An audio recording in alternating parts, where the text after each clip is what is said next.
Well, good evening.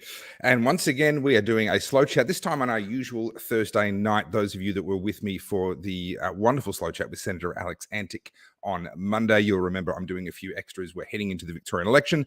There's some amazing people that I would love for you to hear from, both related to the Victorian election and also just more generally. So I've decided that we're doing 2 a week for the next couple of weeks. Tonight, my guest is none other than Senator Gerard Rennick. Very much looking forward to picking his brain about a whole bunch of issues, a whole bunch of topics. If you're not following him on social media, do yourself a favor. You really should be.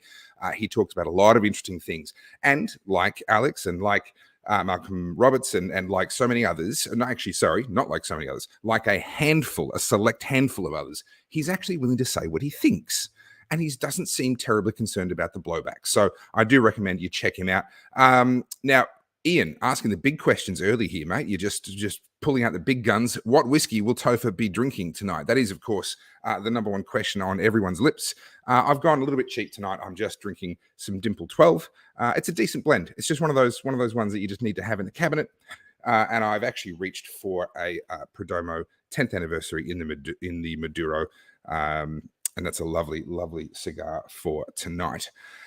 This is brought to you by Brew. I should have said that at the start. Brought to you by Brew. You saw some lovely brew coffee being brewed at the very start there. brewaustralia.com. We are shipping now. You can order it and you will get it. We will ship it within a day or two.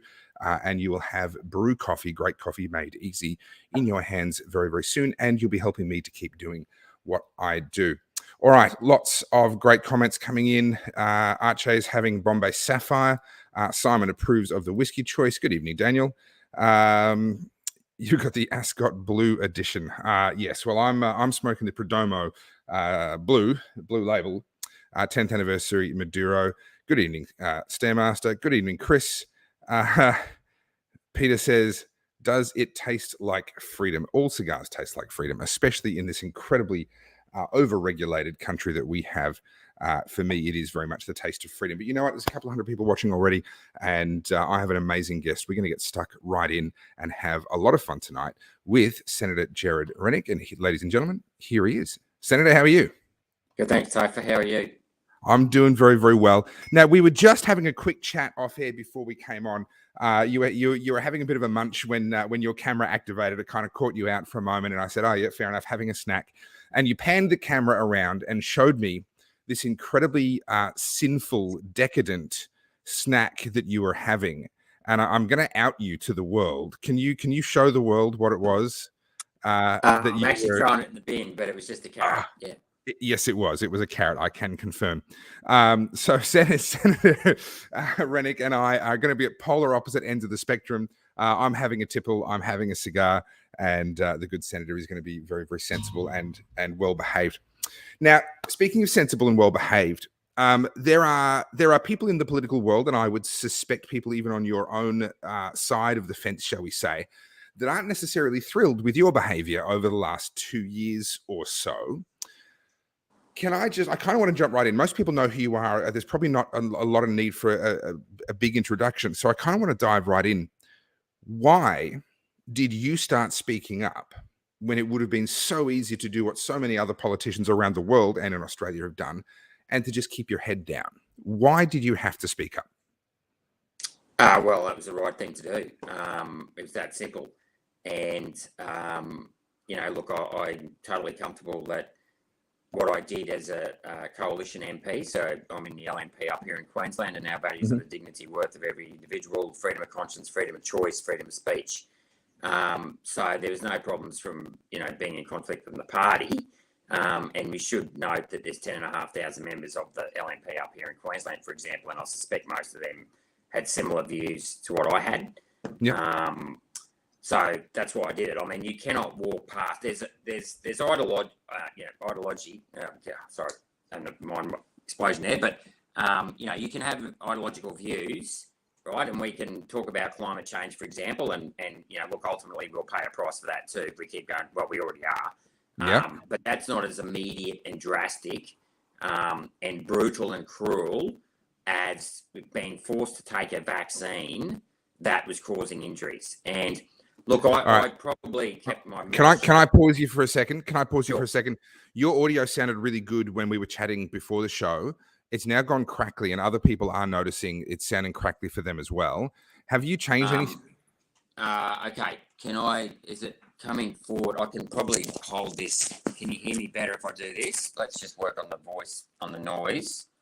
Yeah, it's like it's a bad connection or something. Are you using an external mic of some sort? I am. And my bloody, hang on, just give us a minute. I'll see if I can find. We apologise for this break in transmission. Normal programming will resume shortly. Look at my ceiling for a minute. Wow, what a ceiling! It must be paying you guys too much to have a ceiling like that. Yeah. You're not going to believe this. I think my other headphones aren't here. Sorry, I just assumed. That's all right. I haven't actually done a very live one for a while. So I apologise for that. But now, where's the mic on this thing? Where is the mic on this thing?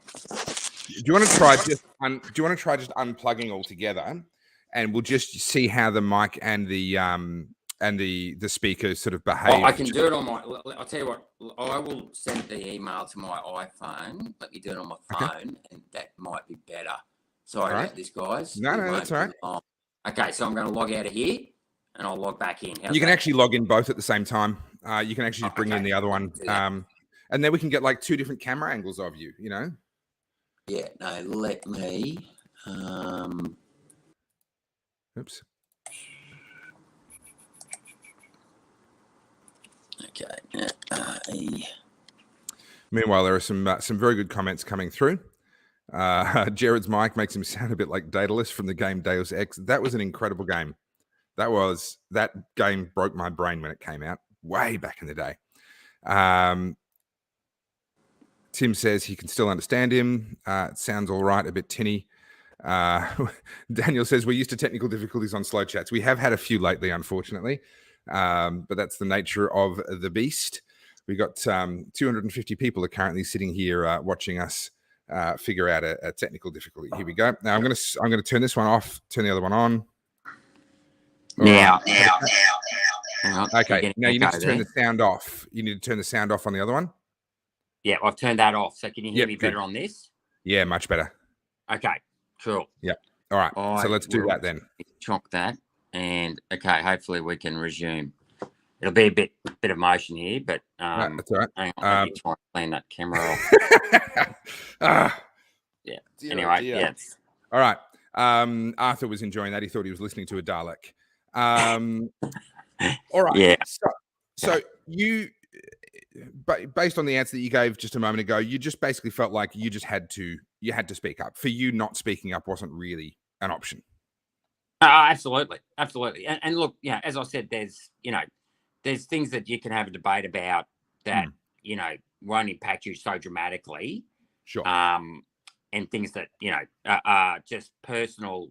And I mean, this is the great debate between the left and right. Where do you draw the line, right? Sure. But when it comes to stuff that's going in your own body and your own immediate health, especially when, it hadn't been tested, we know all the, yada, yada, yada. Yeah. And as I was about to say, look, I gritted my teeth for about 6 months, not because of the safety, but because of the efficacy of the vaccine. So I actually studied, actually you might be able to see that. I've got one of those textbooks. There's a biology textbook there. I don't know if you can see it, that I now use as my prop.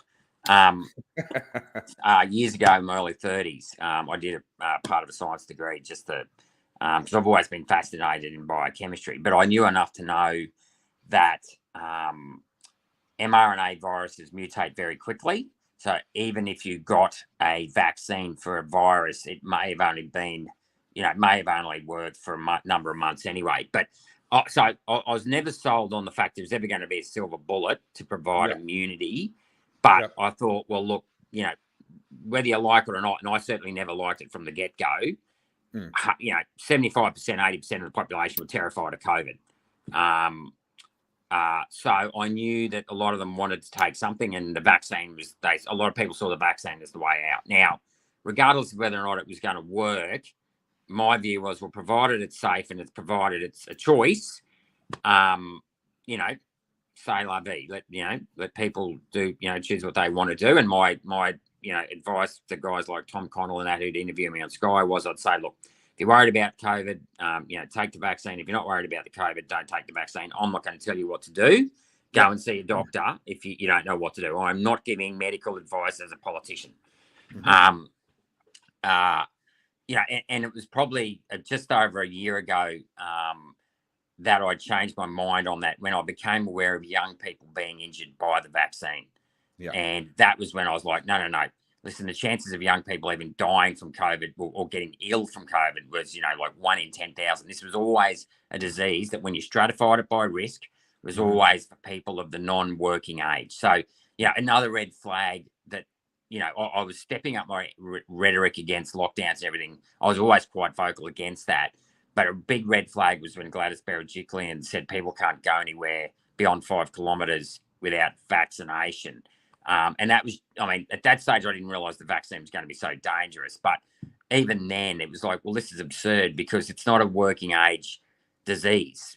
People who go to work are generally healthy. Sure, some people now at 65 may be vulnerable, but it's highly likely they don't go to work anyway. So why are we destroying the strong to protect the weak, so to speak? Yeah.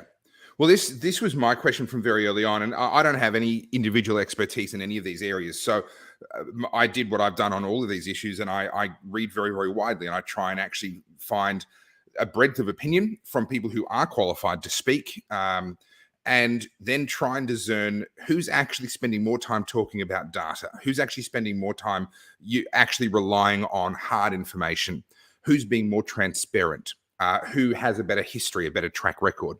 And very early on with COVID, it came down to basically Professor Johnny Ioannidis versus Professor Niall Ferguson. That was really kind of the two sides of the debate there. Niall Ferguson from the Imperial College in the UK is the one that scared everybody with his computer models.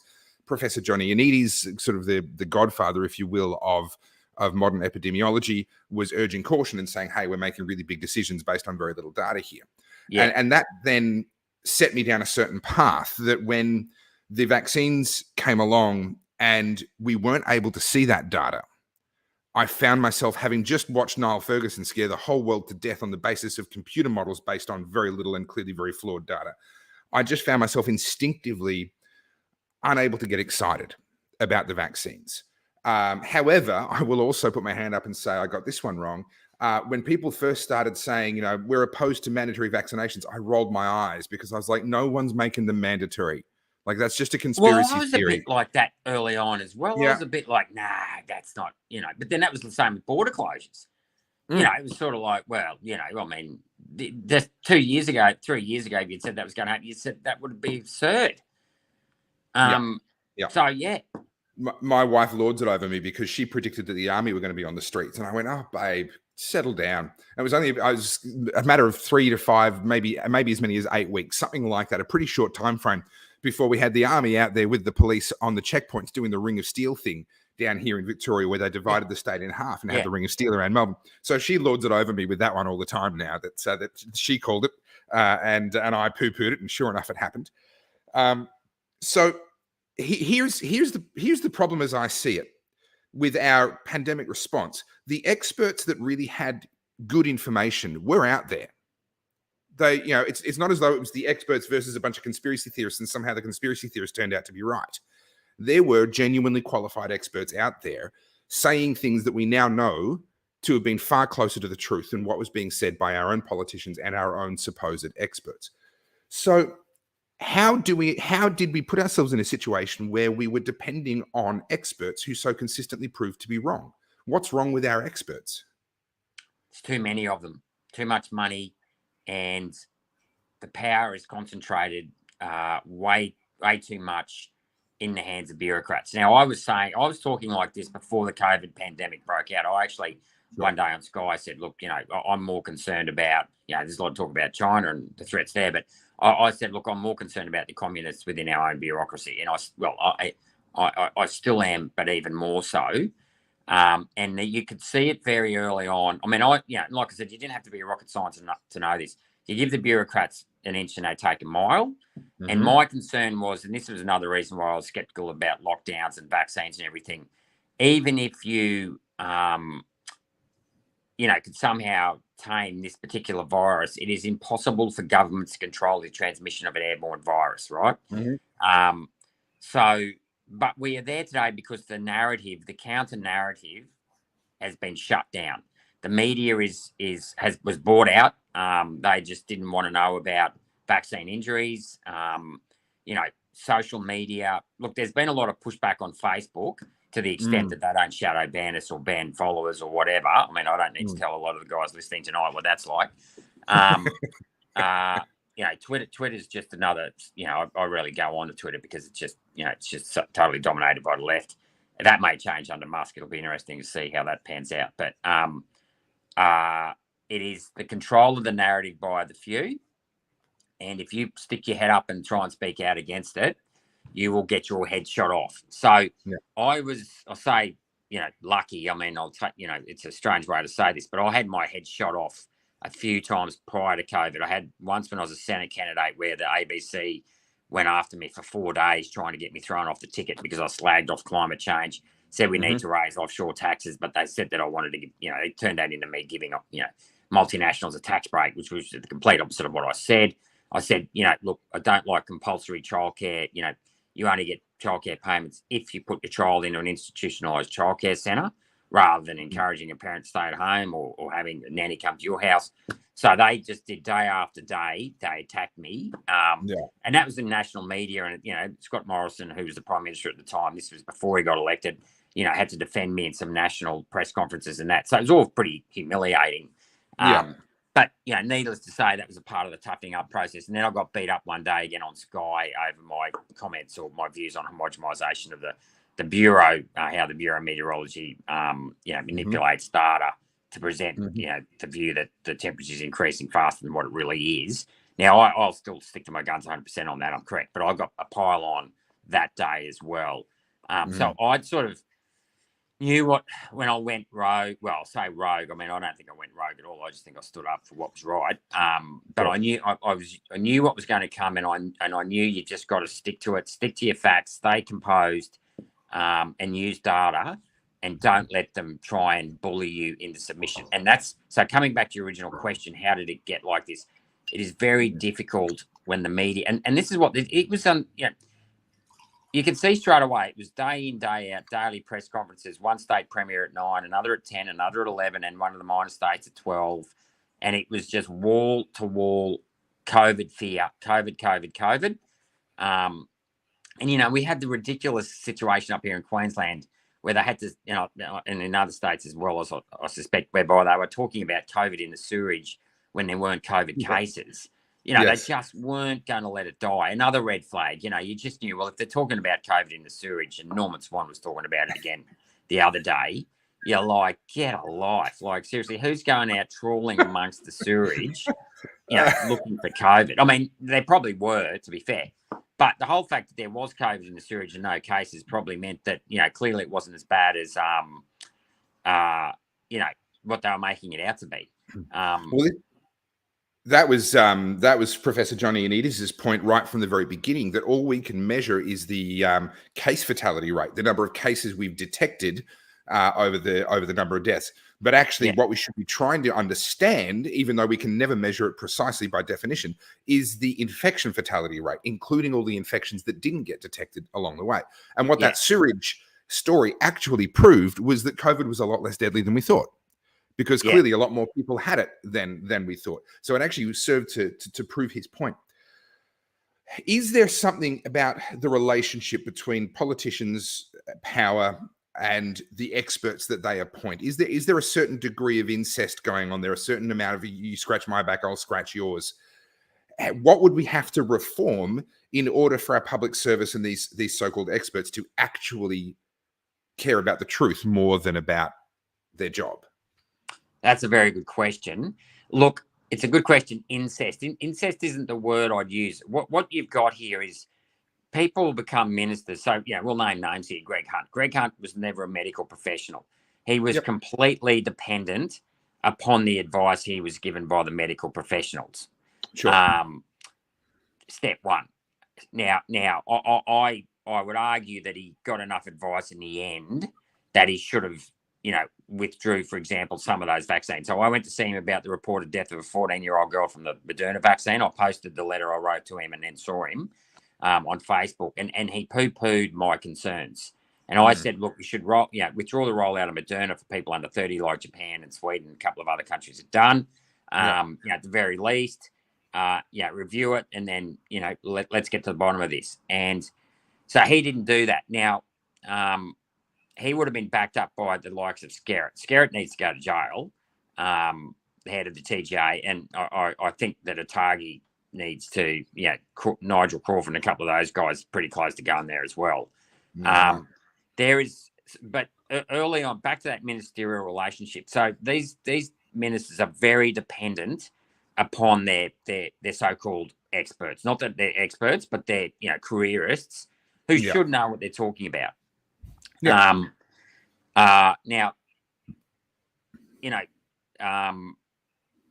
that never happened, and Skerritt really needs, like I said, he needs to be sacked. There needs to be a public naming and shaming of some of these guys for the fact, not for the fact that the initial rollout. I mean, at the beginning, like I said, even though I was always skeptical the whole way through, not of the fact that there was a virus there, of the reaction to the virus.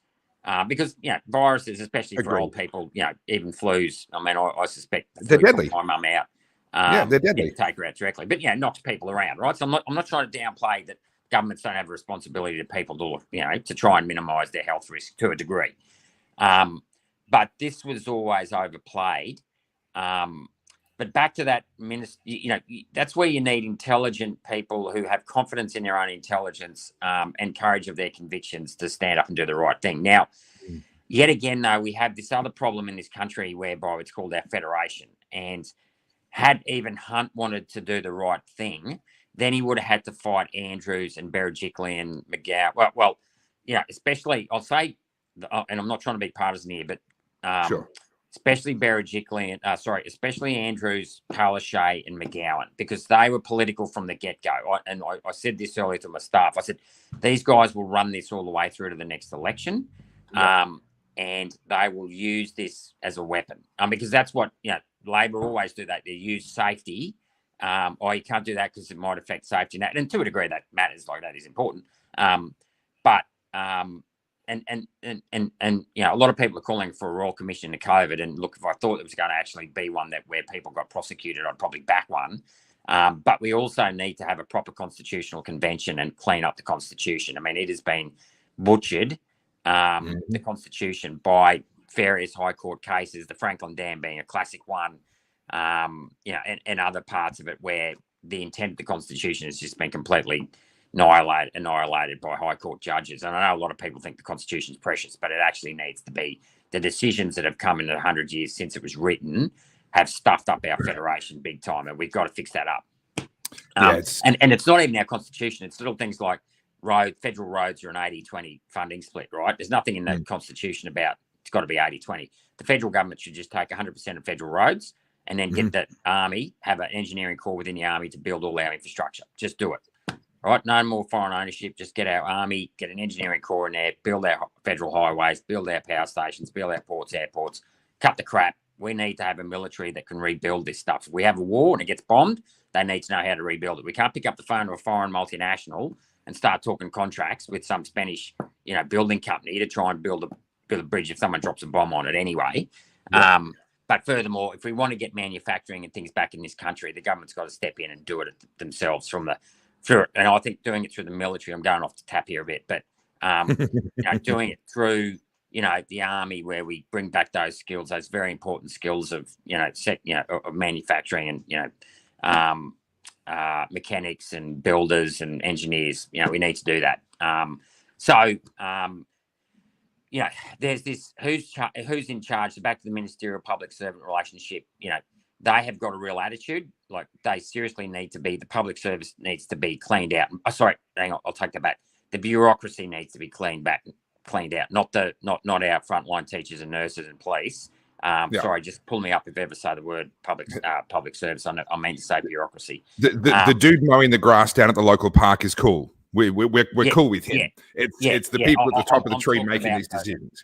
The goons up in the white collar goons, sitting in the offices getting paid, $400,000 or $500,000 to make, decisions that they don't have to actually be accountable for. Yeah, someone's got the national cabinet there. It was a star chamber as well. Exactly, another big mistake. Poor judgment there from Scott. I don't think I'm sort of pissing anyone off on my side of politics by saying that. That was pretty much, a big mistake.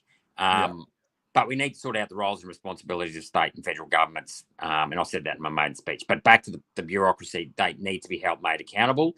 They lie all the time. Skerritt's lied to me on numerous occasions. He said that ivermectin, he wasn't comfortable at 12 milligrams a day.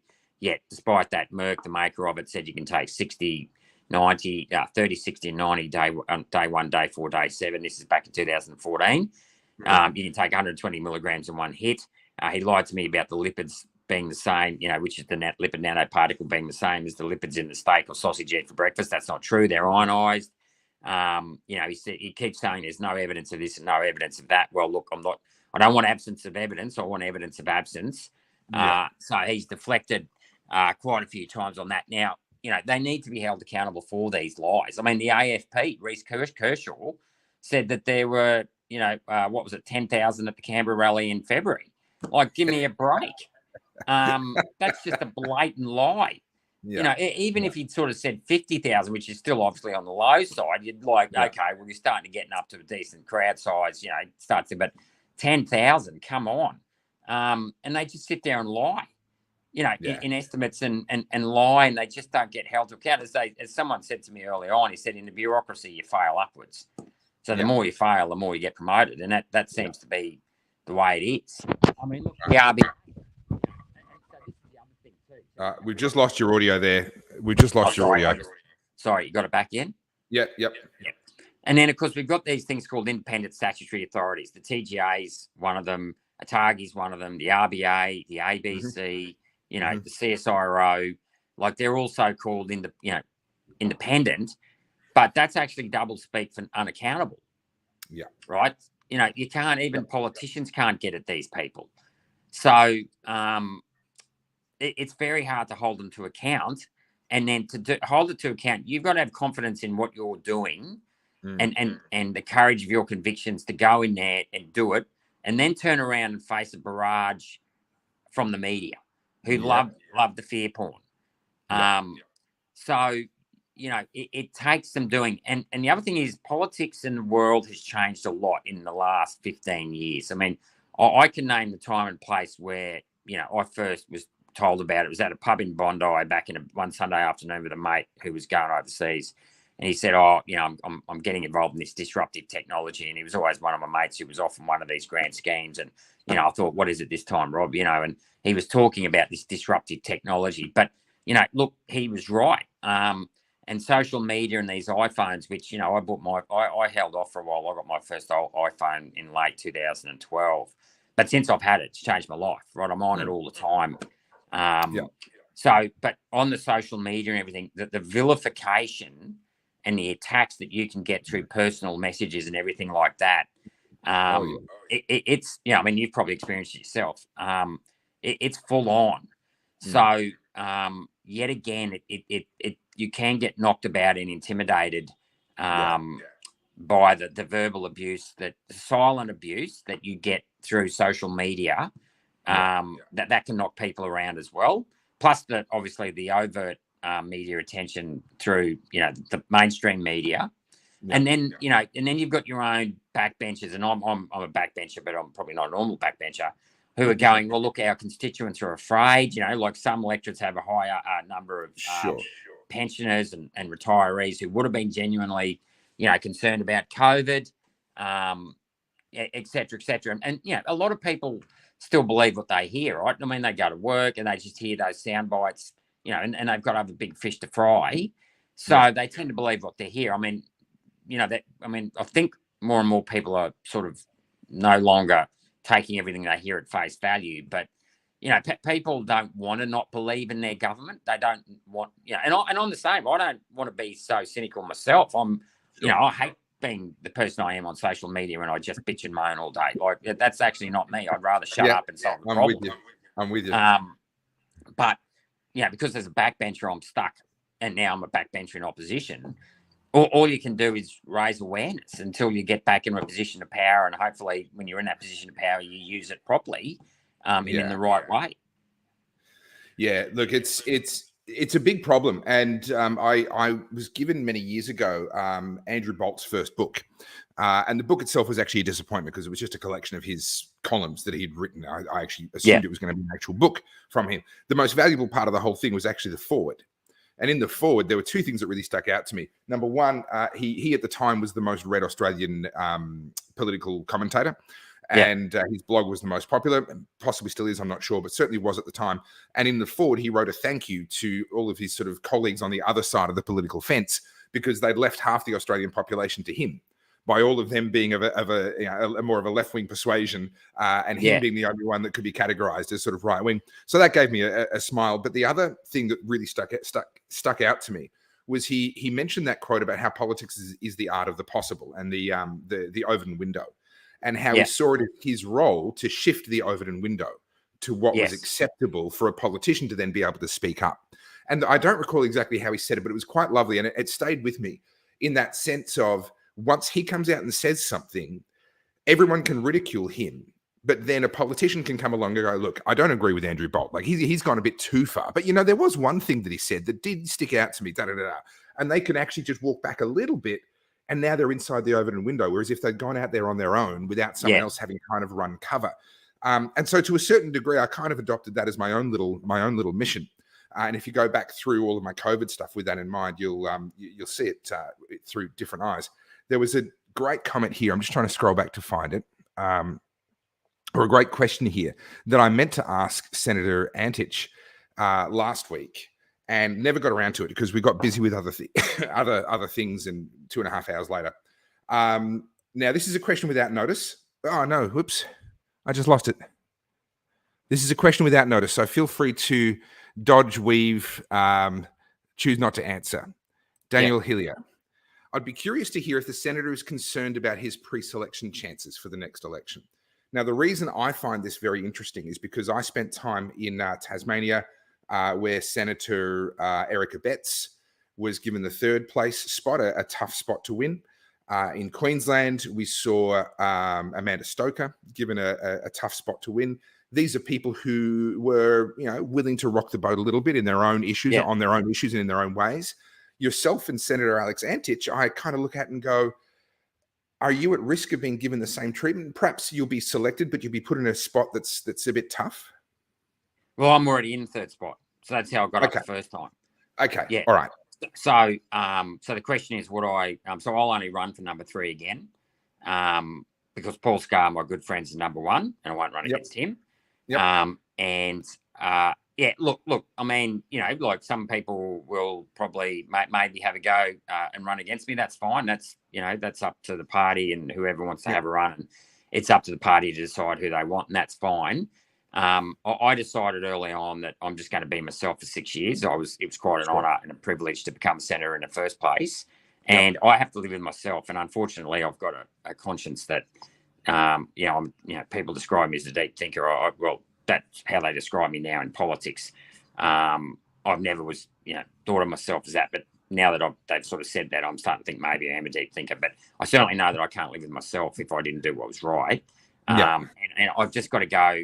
I've just got to do what I've got to do and go hard. And like you said, I prefer to call it the Hegel dialect rather than the Overton window in honour of George Hegel, the great German philosopher from the Enlightenment period. But so obviously there's a synthesis, antithesis, and then the thesis, antithesis, and the synthesis. Sorry, look. I guess where I'm trying to move the window to is back to a more data and objective point of view and more ration and reason. And, classic example was COVID. Average age of death of COVID was never less than 80. And I was told very early on in the crisis, you can tell how serious a virus is by the average age of death. Swine flu's average age of death was 48 in 2009, and Spanish flu was 28. Albeit the average life expectancy in the early 1920s was 55. Look, if I don't get, I will run again at number 3. And if I get, and obviously, even if I run again, and I don't know if many people know this, I'll actually be up against Malcolm for that third spot. Oh, no. So, Okay. so one of us will be gone, if not both of us, depending on my pre-selection chances at the next election. Yeah, right. It's highly unlikely. I mean, unless of course there's a big swing back to the right. So there was a two-party combined sort of vote in the LNP of, when we got up in 19 in Queensland, there was quite, something like 58% Conservative vote, which is why both myself and Malcolm got in. Yeah. It could happen again. So I shouldn't say we both will be gone. We will both be gone. But most people who think like us will either have to put themselves or Malcolm first, and that will come at the expense of the other person. And look, that's fine. Look, all I can do is, I have to live with myself. I'll be coming on 55 by the time, that comes around. If I don't get back in, so be it. I've had a great life, but I had to do what I had to do. And, I'll stay within the Liberal Party. I want to, make that party the best party, bring it back to its roots, and its values, which I've mentioned before, of the dignity and worth of every individual, freedom of choice, conscience, speech, reward for effort, yada, yada, yada, and family. And it is what it is. I mean, look, I don't think too much about it. I do occasionally think about it, but it's often when people sort of getting worried that someone's going up against me, and I'm like, I just don't. I'm not, and this is probably fair to say a weakness of mine. I won't work on building relationships. I'm a take it or leave it type of guy. Okay. And I'm interested in the outcome and getting the best outcome for Australian people. Yeah. Okay. So you're not lying awake at night worrying about it. Let's just say that. No. I do lie awake at night and worry about the Ukraine-Russian war and that conflating into World War III. I'll be honest about that. I do not want that to happen, and that concerns me a great deal. I do not want one of those things that happening, or even an issue with China. We've got to tone down the rhetoric on that stuff. So let's talk about that, because I was planning to get to that a little bit later on, but you brought it up. So hey, we're in. Yeah. Because this is genuinely for me. So I used to be a conservative. I'm still personally quite conservative, but I'm now very much politically a libertarian. So personally conservative, politically libertarian. One of the areas where I have struggled and continued to struggle to find consistent principles that I can apply to every example that's occurred over my lifetime, because that's what a good principle is. It can just be applied consistently. And if you don't have that, then you don't have principles yet. On the issue of foreign relations, and particularly foreign entanglements and wars, I find myself unable to find a set of principles to guide me that are consistent with my libertarian philosophy. With the Ukraine situation, I very much hope that Russia loses, not because I think Ukraine are the good guys, but because I think that's a better result, that ultimately Russia lose the territory that they've claimed, and hopefully some sort of a peace deal is negotiated, and we can all get back to sleeping through the night with, not worrying that Putin's got, weeks to live because of cancer or whatever else it might be, and he's sitting there thinking about just going for it. But every time you talk, and I had a great conversation with Dr. John Humphreys about this a little while ago, and he was very, very strongly making the point, and I found it quite challenging. I really appreciated him pushing this point so hard. Every time we talk about a negotiated settlement, a negotiated peace deal between Russia and Ukraine, it seems as though neither side wants that, of the argument, wants that to happen. They both seem to want the annihilation of the other.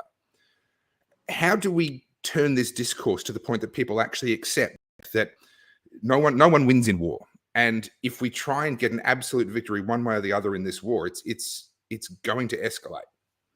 Yeah. Okay. So I'll use that word escalation. Okay. So step one is the Russian-Ukraine situation, which is bad, and we want to bring a peace deal around. And look, I would argue there's faults on both sides here, and there's no good guy, bad guy. They're both. There is no good guy in that issues.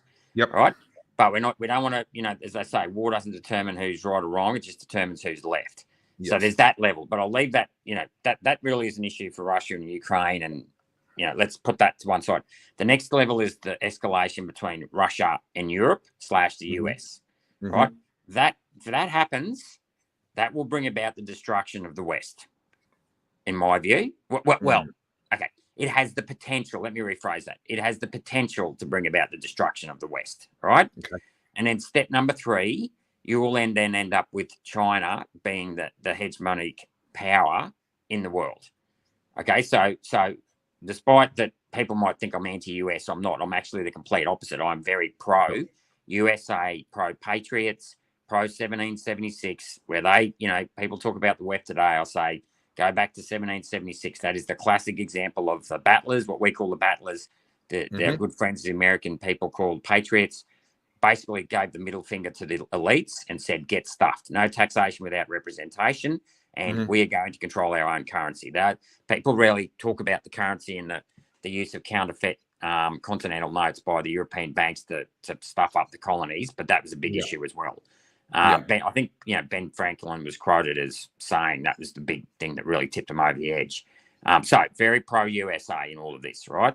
But having said that, I won't hide my contempt for the Biden regime, and that guy's just a puppet of the deep state. And the US is being used by the deep state, and the people of the US and their soldiers, their magnificent soldiers, are being used by the deep state to fight battles that aren't serving the interests of the American people. That they're serving the interests of lining the pockets of the elites. Now, I do not want to see the West decay. And if someone's got their America past yet, that's fine.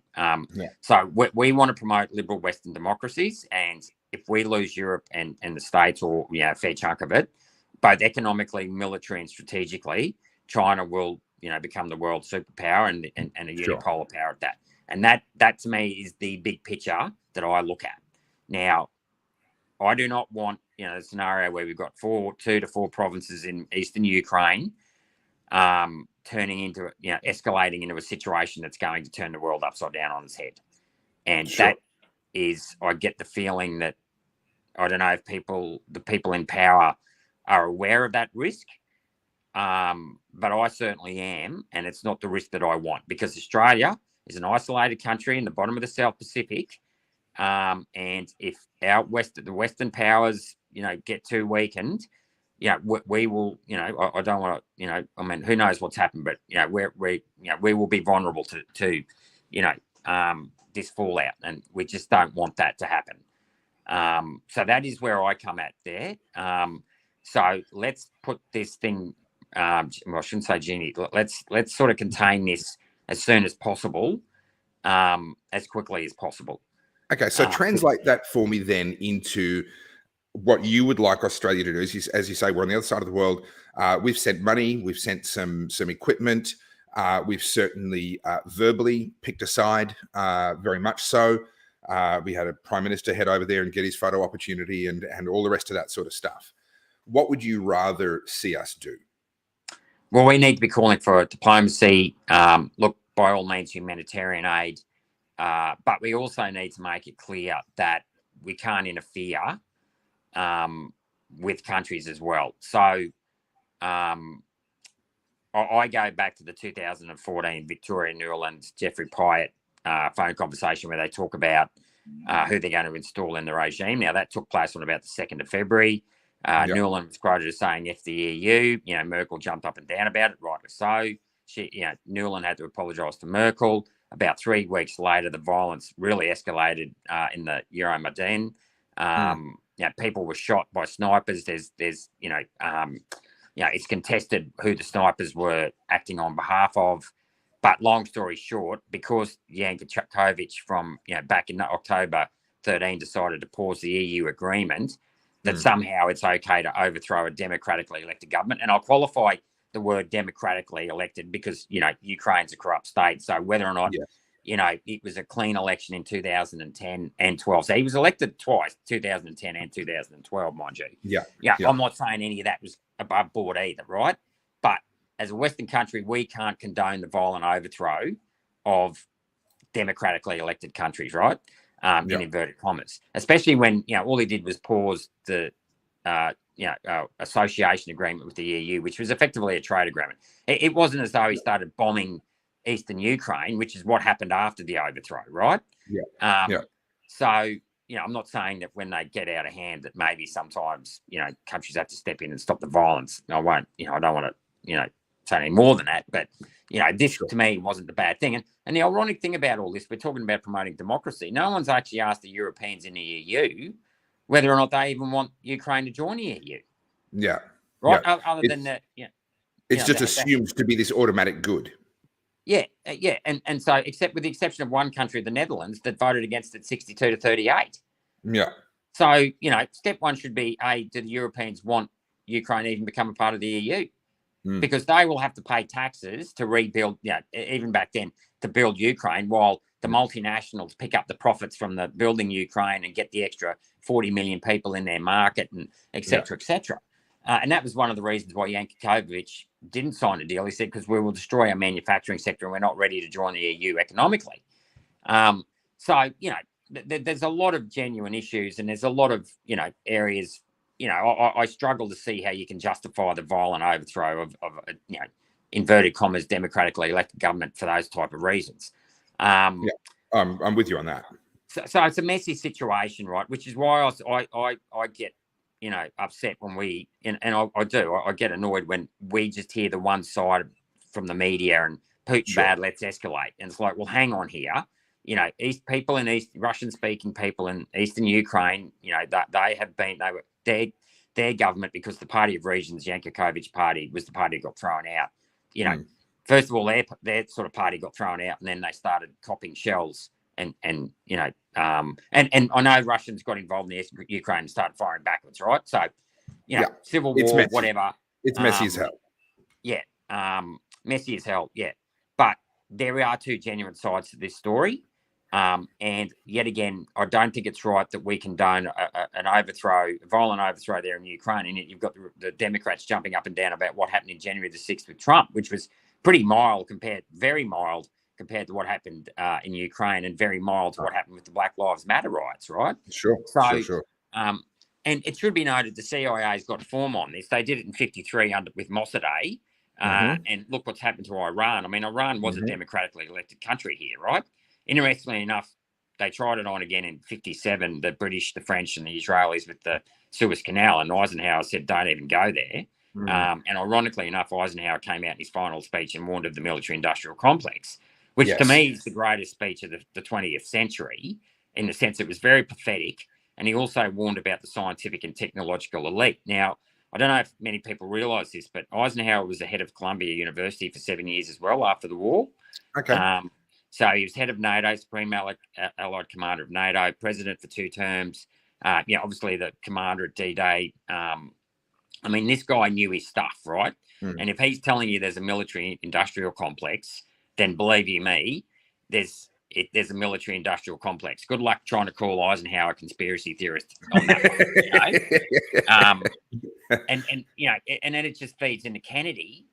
Yet again, first year of an administration, the CIA tries to do the Bay of Pigs invasion without Kennedy's knowledge. Kennedy's furious, sacks Alan Dulles, who then reappears 18 months later as the head of the Warren Commission, looking into Kennedy's death.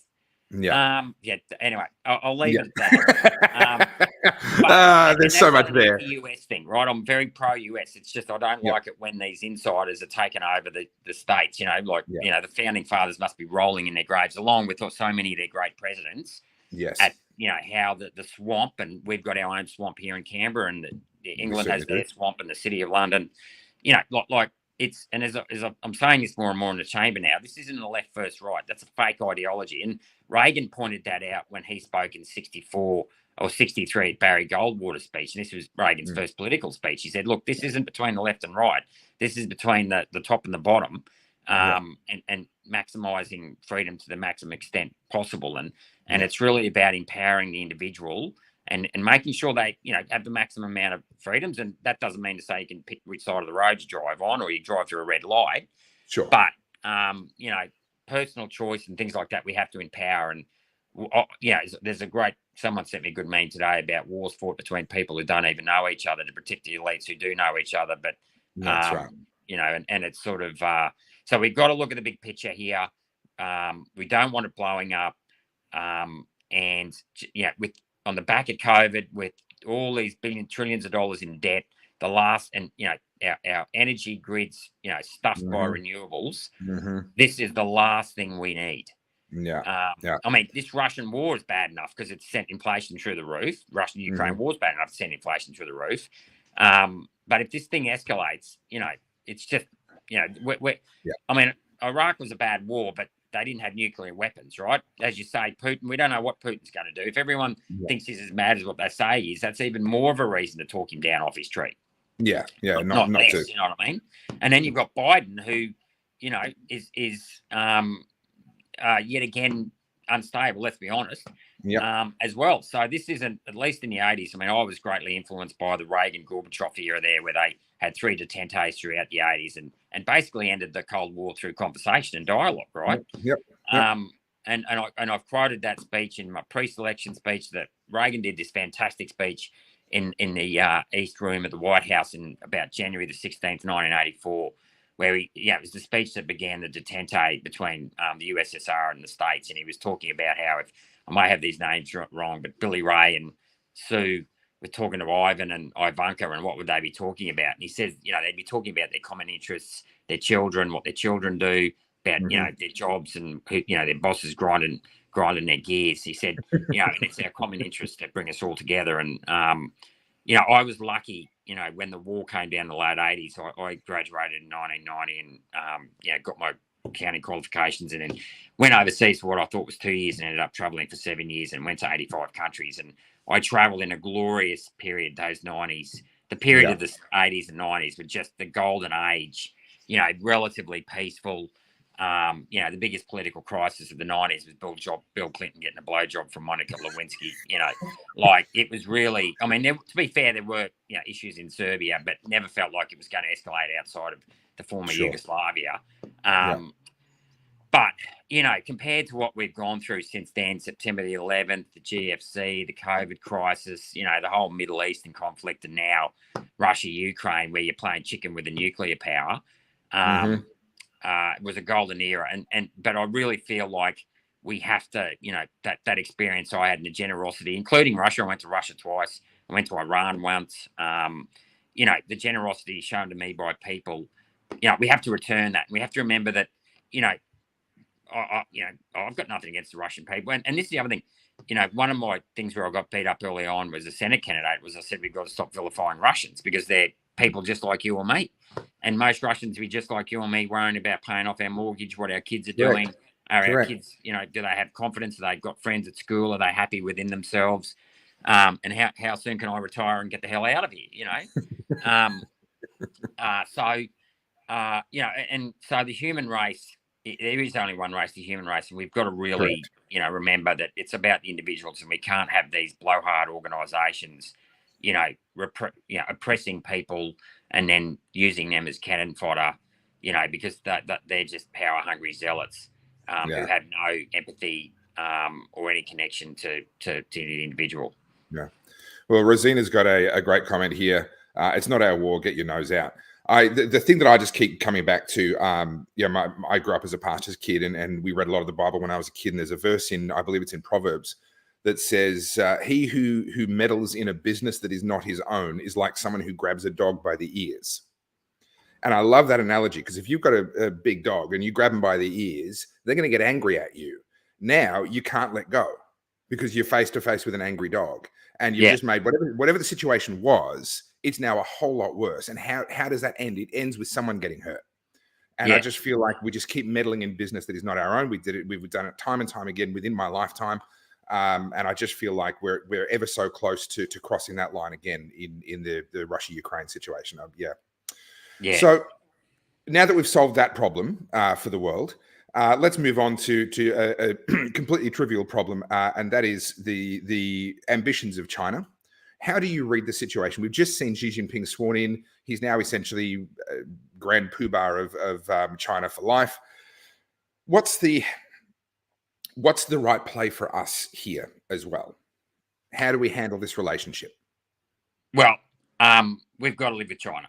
I mean, you know, it is my opinion, and some people could debate, might be, you know, Ethiopia, Iran, and Egypt, but China is probably the greatest civilization that has ever lived. I mean, that you know, that is, you know, the Chinese have pretty much, you know, have a fantastic heritage.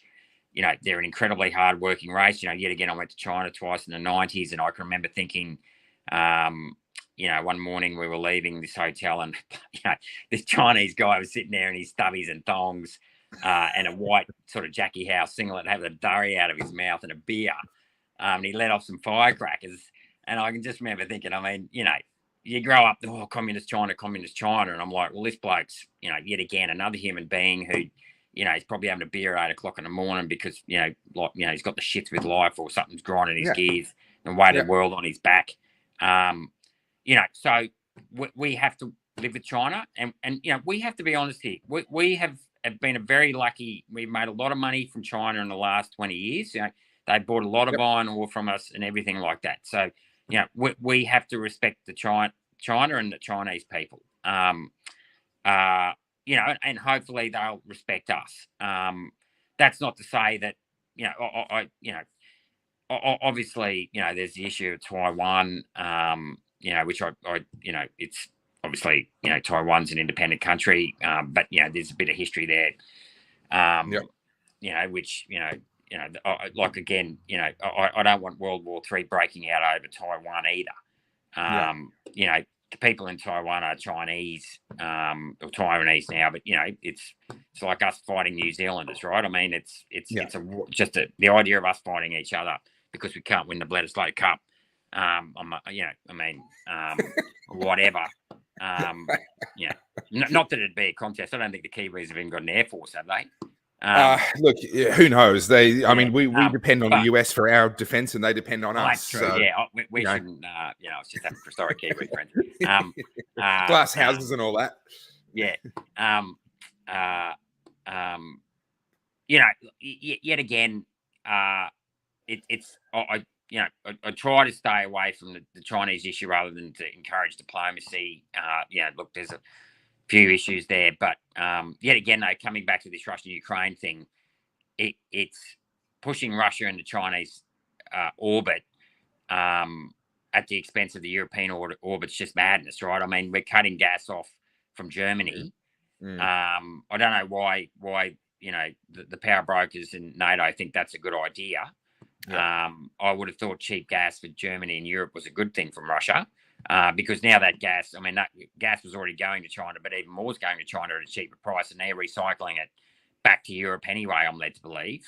And Hunter Biden's picking up, you know, some kickbacks because apparently he gets donations from the Chinese as well as the Ukrainians. You know, sorry guys, but yeah. He's been a busy boy. You know, you've got to understand he's incredibly competent and hardworking, and all of these global superpowers need his advice. And to be paying him millions upon millions of dollars for his services. Yeah. So, look, you know, so I guess, you know, the thing is, you know, we have good relations. They have good relations with Russia, India, Vietnam, you know, and all those Southeastern countries, and make sure that, you know, everyone knows that, you know, here's our turf, and, you know, we'll stand up and we'll. You know, if there's any aggression, we will call out that aggression as a united force. You know, and you know, so yeah. All right, let's come back onshore because as much as it's fun to talk about the potential for World War III to erupt, it's not really, but yeah, that's what keeps me awake at night.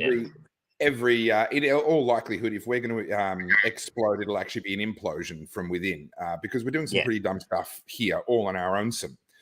You mentioned earlier your concerns around the data integrity from the BOM, and I've been following Dr. Jennifer Marahasi on that, as well as Professor Peter Ridd has some good work on that as it relates specifically to the Great Barrier Reef and other things. Can you, for those that aren't aware, what's been happening with data that's causing people like yourself to say, "Hang on, this isn't entirely honest"? Okay, great question. So effectively, the Bureau, they gave me a different answer last week, but I'll summarise it as I understand it. It's not quite right because they have another database I didn't know about. But people go and measure the temperature, they write it down, and then it's recorded. Now, that's called the raw data set, right? What the Bureau has done, I think they did it, the first one in 2000, and I'll stand to be corrected here, about 11, and another one in 2017. They have homogenized the data. So the first homogenized data set's called Acorn 1, and the second homogenized data set's called Acorn 2. They report, when they talk about climate change and how much the temperature has increased, since 1911. They're using the second homogenized data set, Acorn 2. Now, that is 0.4 of a degree hotter than the original data set. Yeah, okay. Now, the original data set shows a climb of about 0.7 degrees. I'll stand a bit 0.7. Sorry, when you say original, do you mean Acorn 1 or do you mean the raw data? No, the raw data, the measured, The raw the data. observed. I'll call it the observed data at the time. Yep. Now, they have bumped that up to show with Acorn 2 that it's increased by 1.23 degrees. This was the 2017 data. So effectively, they've added half a degree onto the warming, step one. But they don't tell people that they've added half a degree onto the warming. Now, by the way, this isn't science. This is mathematics and record keeping and statistics, right? So if anyone's got an accounting background or did statistics at high school in Maths 1 or Maths 2 or university, you are qualified to speak about this. This is not science. This is mathematics and record keeping, right? Remember that, because they always come back and go, what would you know, Rennick? You're not a scientist. And I go, well, actually, I was a bean counter for 25 years, so I'm pretty anal retentive. So don't mess with me. So you do not report data by changing the entire data set and reporting a new set of numbers. Now, take Marble Bar, for example. To homogenize that, they did something like 400 million iterations on the maximum temperature and 250 million iterations on the minimum temperature to modify it slightly. Now, that is impossible to audit, number one. But not only that, and they do that by having these reference stations that can be up to 1,000 kilometres away. So they build these models based on reference stations, and they assume that if, Marble Bar is cloudy here, that Port Hedland, 200 kilometres away, which is on the coast, is going to be, have certain weather conditions. You just can't assume that, right? It's absurd. Now, so what they can do is, and look, but here's the thing. It's not to say that every temperature that was measured at the time was necessarily correct. But all you can do when you report a number is to report it with a margin of error. And here's the thing. The margin of error on that raw data set is plus or minus half a degree. So in other words, the average temperature of Australia in the last 100 years was 15 degrees. It could be 15.5 or it could be 14.5. There's a 95% chance that it's somewhere between 14.5, 15.5. That is all you can do. You do not change the numbers to give a different set of data. Now, there's a couple of other things, though, despite the fact they did all this homogenization, they completely ignored. One of them was the change of large Stevenson screens to small Stevenson screens. Now, a Spanish study, peer-reviewed, reported in the international, the Journal for International Meteorology back in 2012-13, they did a peer review parallel run between small screen and large screen of the Stevenson screen. That showed that smaller screens were about half a degree hotter throughout the year, right? So it was a bigger difference in summer and less of a difference in winter, but averaged out at 0.54 of a degree. Now, our bureau only did parallel runs in 5 stations out of about 700. So in other words, they didn't really do a parallel run on when they changed from large to small Stevenson screens. But if you were to use that as a benchmark, so that 0.7 degrees, if you subtract, in the raw data, subtracted half a degree off that based on the Spanish study of the changing the equipment, you'd be back to 0.2 degrees increase in temperature. And then the other big thing they did was they changed from mercury thermometers to platinum resistant thermometers. Now, mercury temperatures, it takes longer to heat up the mercury, so it doesn't change as quickly. And then likewise, it doesn't go down as quickly. And they would measure it, I think, over a matter of, seconds rather than a second. So when they changed to platinum resistant thermometers, the temperatures would spike, be more inclined to spike than the mercury thermometer. Now, we never got a parallel run done on that. And so you can only guess what that would have increased temperatures by. But it doesn't really matter because, let's say we had an increase in temperature. We're down to 0.2 of a degree increase from 1910. That is within the margin of error of plus or minus half a degree. So in other words, has the temperature really increased by, since 1910? Not really. There's not enough confidence because it's only 0.2 a degree out of 0.5. And, we know that other things like the PRT thermometers weren't really taken into account. that, and then of course you got the whole heat urban island effect as well, right? Yeah. So Sydney Observatory is a classic example of that, right? That's not really been taken into account as well as it should be, or so really you can't. There's not enough evidence to say, catastrophize if there was an increase, the increase in temperature from 1910. There's just not enough. And look at the last couple of years. I mean, it was cool here last night in Brisbane. Lots of rain. Yeah. So the Bureau have basically gotten away with, and interestingly enough, they did an international peer review on the observation methods by the Bureau of Meteorology back in 2011. And the findings of that was that they did not rate the observation practices of the Bureau as world class, right? Yeah. And it's double speak, though, because they rated the homogenization practices as world class. Yeah. But, of course, that's modelling, right? Yeah. So the Bureau is good at modelling data, Yeah. but, of course, modelling's not as good as the real thing. So, and when it came to the real thing, they're not very good at doing the real thing, which is measuring the temperature. Yeah.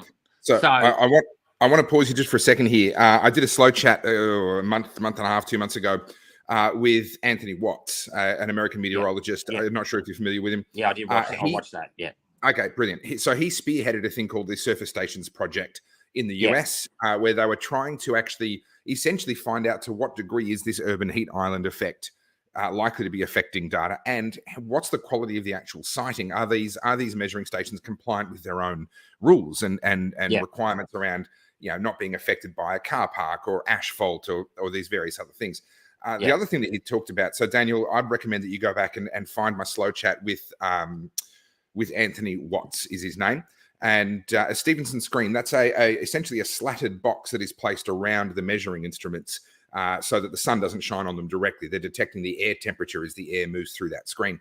And Anthony told me in my slow chat with him that when he was actually helping with these boxes in an earlier stage of his career, they were incredibly particular even about the type of paint that was used on the boxes. They're just trying to keep everything exactly the same so that they didn't create any forcings on the temperature in any direction. And that caution seems to have just gone out the window now. And they're changing instruments, they're changing methodologies, changing sites, not accounting for urban heat island effect. To your knowledge, has anyone done a surface stations project type of project in Australia? No, not that I know of. They may have, but back to that, things will change. Where the quality assurance drops is they don't do parallel runs. Yes, and I tried to get Susan Lane, the last government, to go out and buy, put all of these measuring stations in the middle of great big national parks.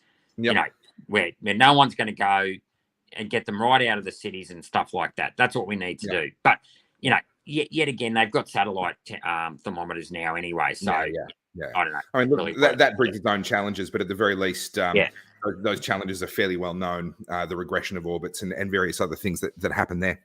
So, do you believe that there is a motivation? And again, feel free to not answer. These are all questions without notice, and you've in certain areas you have to be careful. Do you believe there's a motivation behind the BOM's homogenization and the direction they've pushed the data in? Is it simply confirmation bias on their own part that they're expecting to see warming, and so that's what they end up with? Why is this happening at what should be a very trustworthy institution? Because there's a new division in there called the Climate Division. Right. So that, infiltrated by Marxists or communists or whatever, catastrophizers who want to push climate change. So you've got the Weather Division, which is what we used to know the bomb as and what the bomb should be, which is they go out and measure whether they forecast, 7 days ahead, 14 days ahead. They do a lot of great work on, providing shipping advice, sailing advice, all that stuff. That farmers, crops, seasons, etc. Yep. But then we've got typical government overreach now where, a bunch of modelers, and I'll tell you what, whoever invented the modelers, the epidemiologists, to health, what climate division is to climate change, is to what, economists are to the finance profession. So I have a complete contempt for economists because they just model stuff and, then they get it wrong and they model something else, right? As an accountant, I've actually got to make things reconcile and I've got to make sure the money ends up in the right bank account as financial controller, blah, blah, blah, right?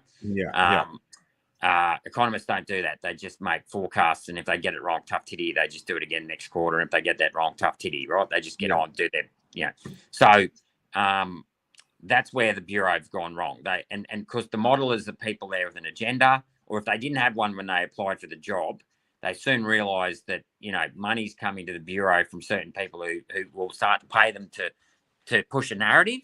And, you know, like a lot of people, they probably start in the organisation all bright-eyed, bushy-tailed and clean-skins, but suddenly realise if they don't do what they're told, they're going to lose their job. And, you know, lo and behold, the week before, they've just had a baby or they've got a mortgage, and, you know, it's not that easy to speak out. And, you know, as I said, it's not the brown paper bag that corrupts people. It's your paycheck. And it's just people have got to, you know, self-survival is a natural instinct, and people can manipulate other people with the use of their paycheck. So we've just seen, if we needed any more evidence, Tim Flannery has once again been popping up in memes, being mocked for his prediction that even the rains we have won't be enough to fill our dams. Well, we've got dams spilling right now that haven't spilled since the 90s. But I mean, 2010, we had the highest amount of rainfall on record up to that point in time inside the Murray-Darling Basin specifically. And obviously 2011-12 continued to be wet years. Then it got a bit drier again, and we've had a couple of wet years in a row again now. What's really insidious is that this expectation that it wasn't going to rain led to a number of changes. I'll give you one example. I was up in Shepparton earlier today, meeting with some farmers that have just lost millions of dollars worth of stock, crops, houses being just completely flooded in places that have never been flooded before. Not because the flood was that big. There's a chain of events that happened here. Number one, Lake Eildon, which was built as part irrigation, part flood mitigation dam.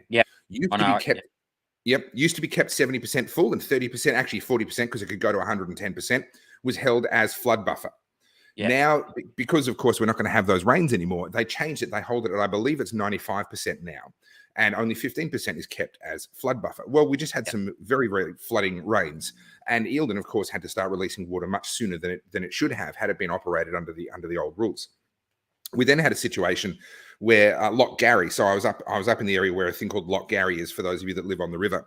That was essentially another flood buffer. It was designed to just cop a couple of billion litres of water as it was flowing down the Goulburn River towards the Murray, in order to take a bit of the pressure off, spread the water out a little bit, and lower the ultimate height of whatever flood was heading down. However, it only has a certain capacity, and if that capacity is going to be exceeded, what they do is they open up some doors on the far side, and they deliberately flood some farmland, and that just opens up a much bigger buffer. Now, those farmers know about that. They know where the water's going to go. They can move their stock accordingly. They know it's coming. It's a system that works. What happened was, due to bureaucratic stuff-ups, and I'm considering doing a video on this, I'm not sure yet, but due to bureaucratic stuff-ups, those gates were not opened in time.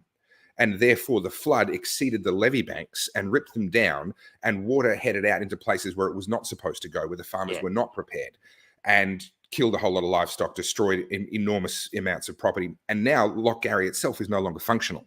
It literally has multiple gaps in the levee banks of hundreds of meters in length, time and time again, around its perimeter. So here we have millions of dollars worth of infrastructure damage and millions of dollars worth of on-farm private damages as a result of people's incompetence, led by this belief that it wasn't going to rain as much anymore. That was the beginning of the chain of events. I tell that story to simply make the point that these things, like the BOM fiddling with data, etc., these things have consequences in the real world. Absolutely. And we're experiencing that with the flood situation, but we're also experiencing that with energy. And this is an area that I know you're very passionate about, and you speak a great deal on.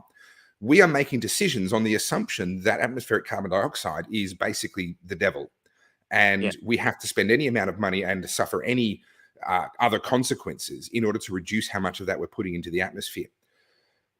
Can you, for those that may not be aware of what's going on, can you give us a bit of an overview? What is going on in the Australian energy market at the moment that's causing our prices to be just so astronomical? Oh, well, I mean, there's two sides to energy. There's obviously the diesel petrol side, which is a direct result of the Russian-Ukraine war. There's that side of the market, and then there's the energy grid, i.e. electricity. And sorry, I was referring more to the grid. Sorry, you're right. So the grid is a function of shutting down too much baseload power and moving to renewables too quickly. That is too reliable, unreliable. Sorry, unreliable. Yep. And you know, and then on top of that, not only is it unreliable, it becomes it becomes exponentially harder and harder to manage the more unreliable energy you have in the grid. Now, on top of that, because these power stations weren't built to stop and go all the time, they're generally just turned on and left. They run 24 hours a day. They provide the base load. Provide the base load, but because they're stopping, it's like brake pads, right? You are wearing these baseload energy, the power providers out faster. But not only that, there's a great deal of manipulation in the market, and I'll explain why. There is a renewable energy target of 32, I think it's 32 terawatts. About when they came up with it, was about 20% of that was equivalent to about 20% of the overall grid had to be from renewables. So what happens if you guys have got that Red Dolphin app on your phone, or you can see this, the energy prices, throughout a 24-hour period? What happens in the middle of the day is when the sun's shining or the wind's blowing, all the renewable energy providers will turn on and sell their energy into the grid at sometimes negative prices, because they have to meet that energy renewable target of providing 20% renewable energy into the grid. Now, sometimes they pay people to take their energy.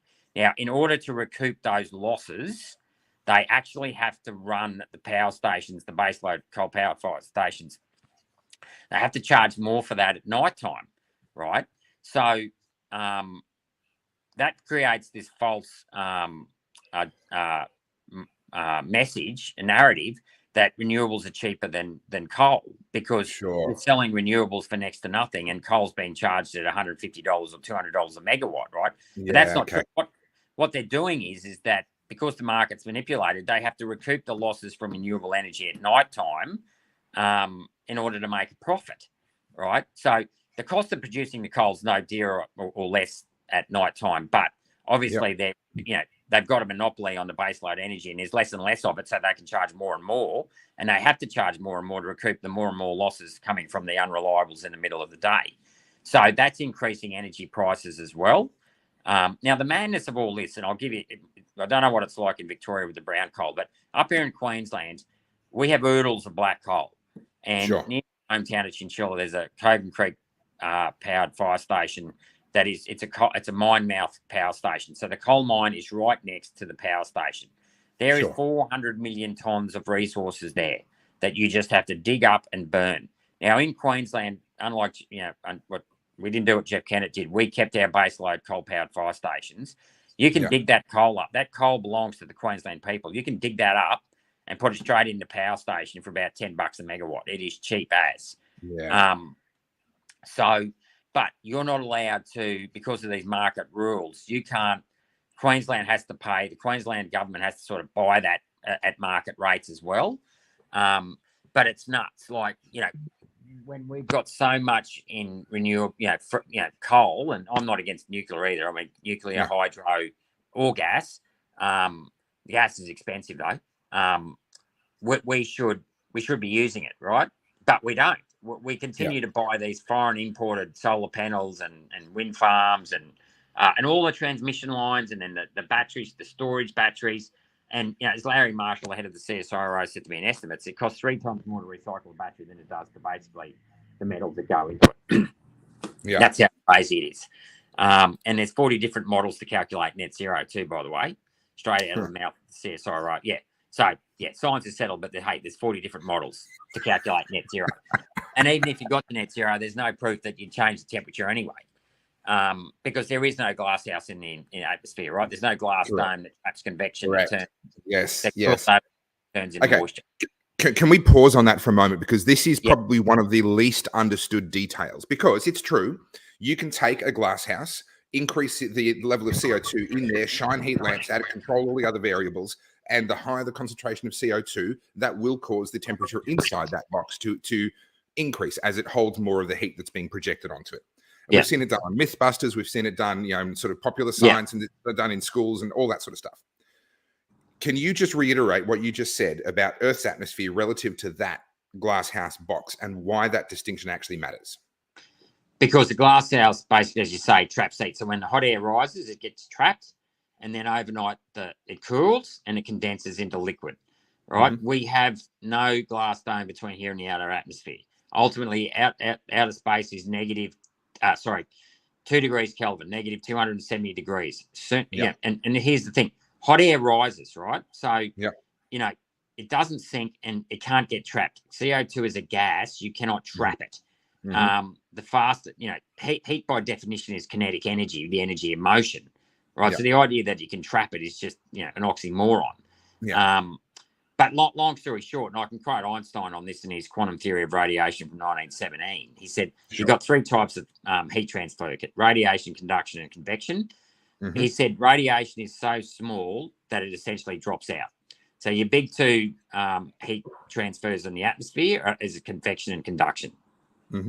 Now, the sun, the planet does warm up throughout the day because of the sun.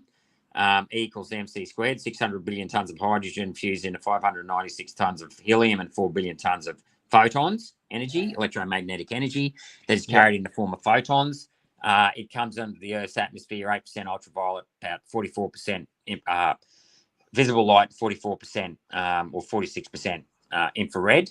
CO2 will absorb incoming radiation. They never talk about this at 2.8 microns. And it absorb it on the way out at 14.8 microns. So Planck's law equals HV. The energy absorbed by CO2 on the way in is 5 times stronger than the energy absorbed on the way out. Not that any of it matters, because if you use the first law of thermodynamics, energy is neither created or destroyed. If I'm in a car traveling at 100 kilometers and that car weighs 1 ton, and I hit a stationary car at 1 ton, the most that 1 ton stationary car can travel in the opposite direction is 100 kilometers, assuming no heat loss. Same for the photons, right? Any photon that comes from the sun, if it gets absorbed by the CO2 molecule at the right frequency, so it's just like catching a wave, you've got to actually be on the right wavelength to catch that wave. Sure. Otherwise, the energy just passes straight through you or under you or whatever. The overall energy of the atmosphere doesn't change because the number of photons in the atmosphere doesn't change, right? But here's the thing. This is the killer. This is the golden rule that destroys everything. The second law of thermodynamics, which is really the first law of thermodynamics, but we won't go there with the history, is that the entropy of a system will always increase. Yes. So effectively, heat will always go from hot to cold. If I was to have 2 glasses of water, both half full, one at 20 degrees and one at 10 degrees, and tip one end to the other, assuming no heat loss, it would end up at 15 degrees. It will always even out, right? With the exception of in the atmosphere, we have this thing called gravity. So you have this thing called the dry adiabatic lapse rate, which is about 6 or 7 degrees per kilometre. And it's why it's hotter on Earth's surface than it is at Mount Everest, even though Mount Everest is closer to the sun. So it's like a ripple. You throw a rock into the water and you'll get some waves, but it always flattens out, right? You will always, regardless of the energy, there will always be energy lost to outer space in the same way, and that happens overnight because we've got that diurnal system, which is very important because it allows for heat loss. So it'll average out. So the idea of this tiny molecule that's 4% of the, 0.04% of the atmosphere is changing the temperature is just absurd. And here's the crazy thing. The greenhouse gas theory says the sun can only heat the Earth up to 255 degrees Kelvin, which is about 30 degrees lower than the average temperature of the atmosphere. And then they say greenhouse gases do the rest, right? Well, the main greenhouse gas is actually H2O water, but we know that has a cooling effect. So go to Singapore. The maximum temperature ever in Singapore has been about 34 degrees, and the minimum temperature is 8 degrees. It actually modulates the temperature, even though it's humid because of the water. So even that's under dispute. Like the idea that H2O, I would argue it's actually gravity that heats up. You reach this thing called radiation equilibrium about halfway up the troposphere, where the energy from the incoming photon is no stronger than the energy of the photons already in the atmosphere, and then it just comes down to gravity that pulls the photon closer to Earth. And it's just like a hot air balloon, right? Put hot air into a balloon, you go up, and then you turn the burner off and it starts to sink. Well, CO2 is not what's pulling it back to Earth; it's gravity. Some of the stuff these guys, this catastrophic, catastrophizing they've got away with, and it's just unreal. The idea that heat gets trapped, I mean, bugging me dead. Anyway, So this is one of the areas that because I mean what you've just said is amazing. I didn't catch everything. I've been in this game, 13 years. I've been researching and actually looking at this stuff, so I understand most of the principles that you're discussing. You clearly know more about it in detail than what I do. But fundamentally, the examples that we're being given to prove why CO2 is the problem don't actually reflect the complexity and the reality of the system that we actually have here on Earth. Absolutely. Yeah, that's right. Yeah. So given that that's the case, and given that since the 1970s, we've had prediction after prediction of by the year 2000, the Arctic will be ice-free. Hasn't happened. In fact, ice is doing perfectly well there. We've had catastrophizing stories about the loss of ice in the Ross Ice Shelf in the Antarctic, ignoring the gain in ice mass across the rest of the continent, etc. Again, sort of coming back to my question about the BOM earlier, why would people do that? There are smart people in these organizations. There are highly credentialed scientists that are on board with this. Why are they true believers? Are they putting aside their skepticism? Are they just trying to get the paycheck? Why are people perpetuating this? Well, so there's a few answers there. There are, I think there's these hammers looking for nails in these, UN bodies. I mean, I read Julian Huxley, who was the first head of the UNESCO. I read a quote of his today that I was just like, oh my God.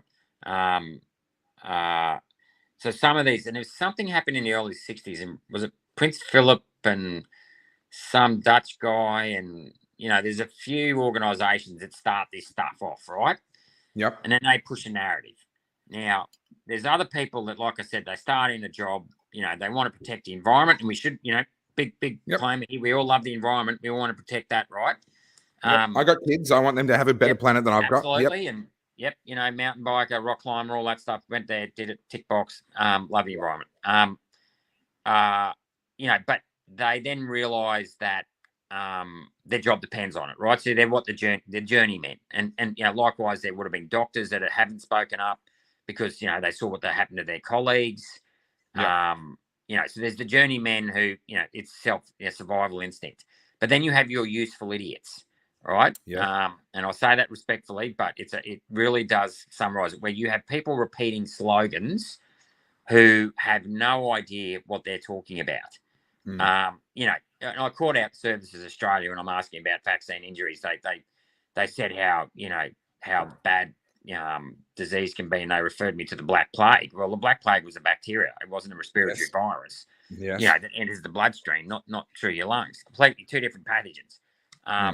And if you ask most people, actually, I had one greenie call me one day, and they normally expect a coalition because, let's face it, a lot of us have been weak and insipid for the last 20 years on a lot of these issues.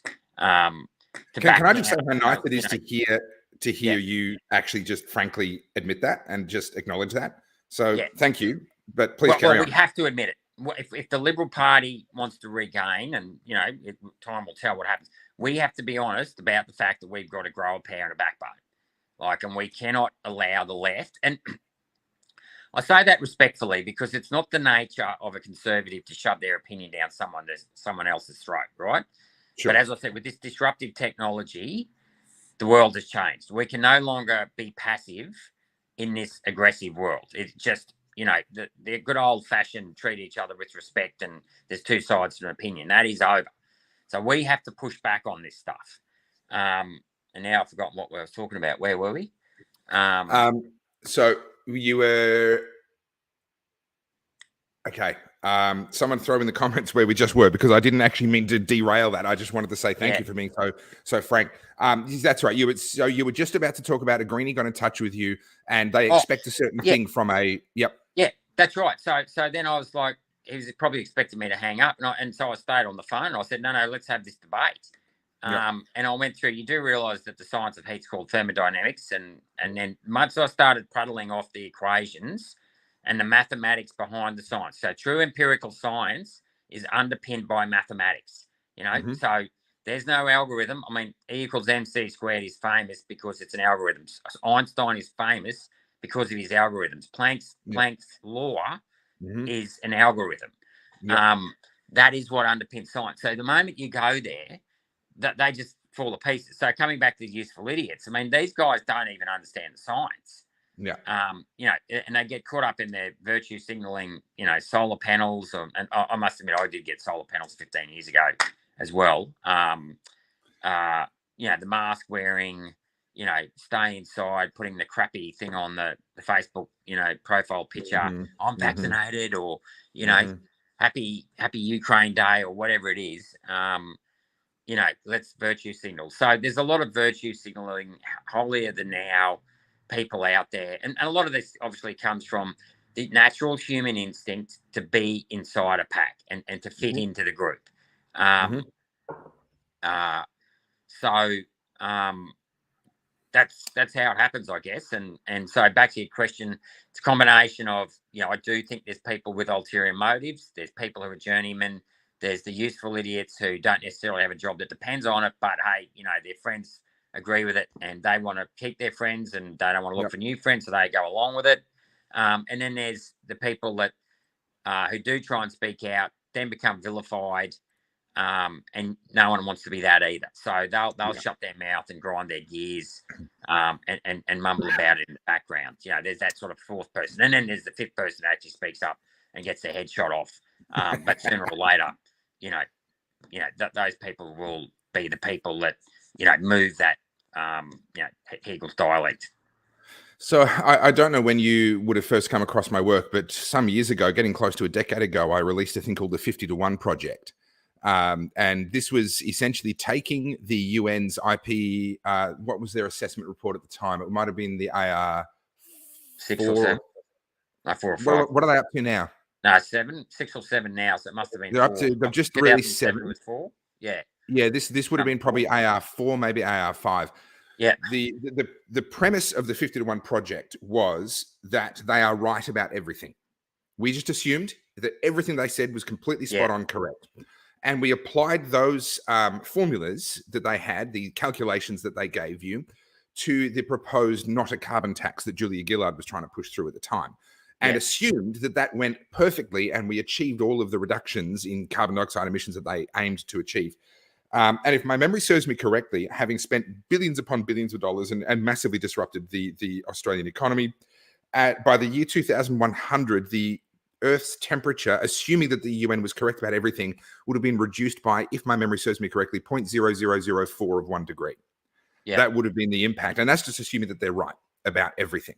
And the argument that was made, that we made in that project, was that it's even according to the UN's own numbers, because they also provided an approximation of what it would cost to adapt to climate change. It was 50 times cheaper to adapt than it was to try and stop it, according to their numbers. Assuming that they're right about absolutely everything.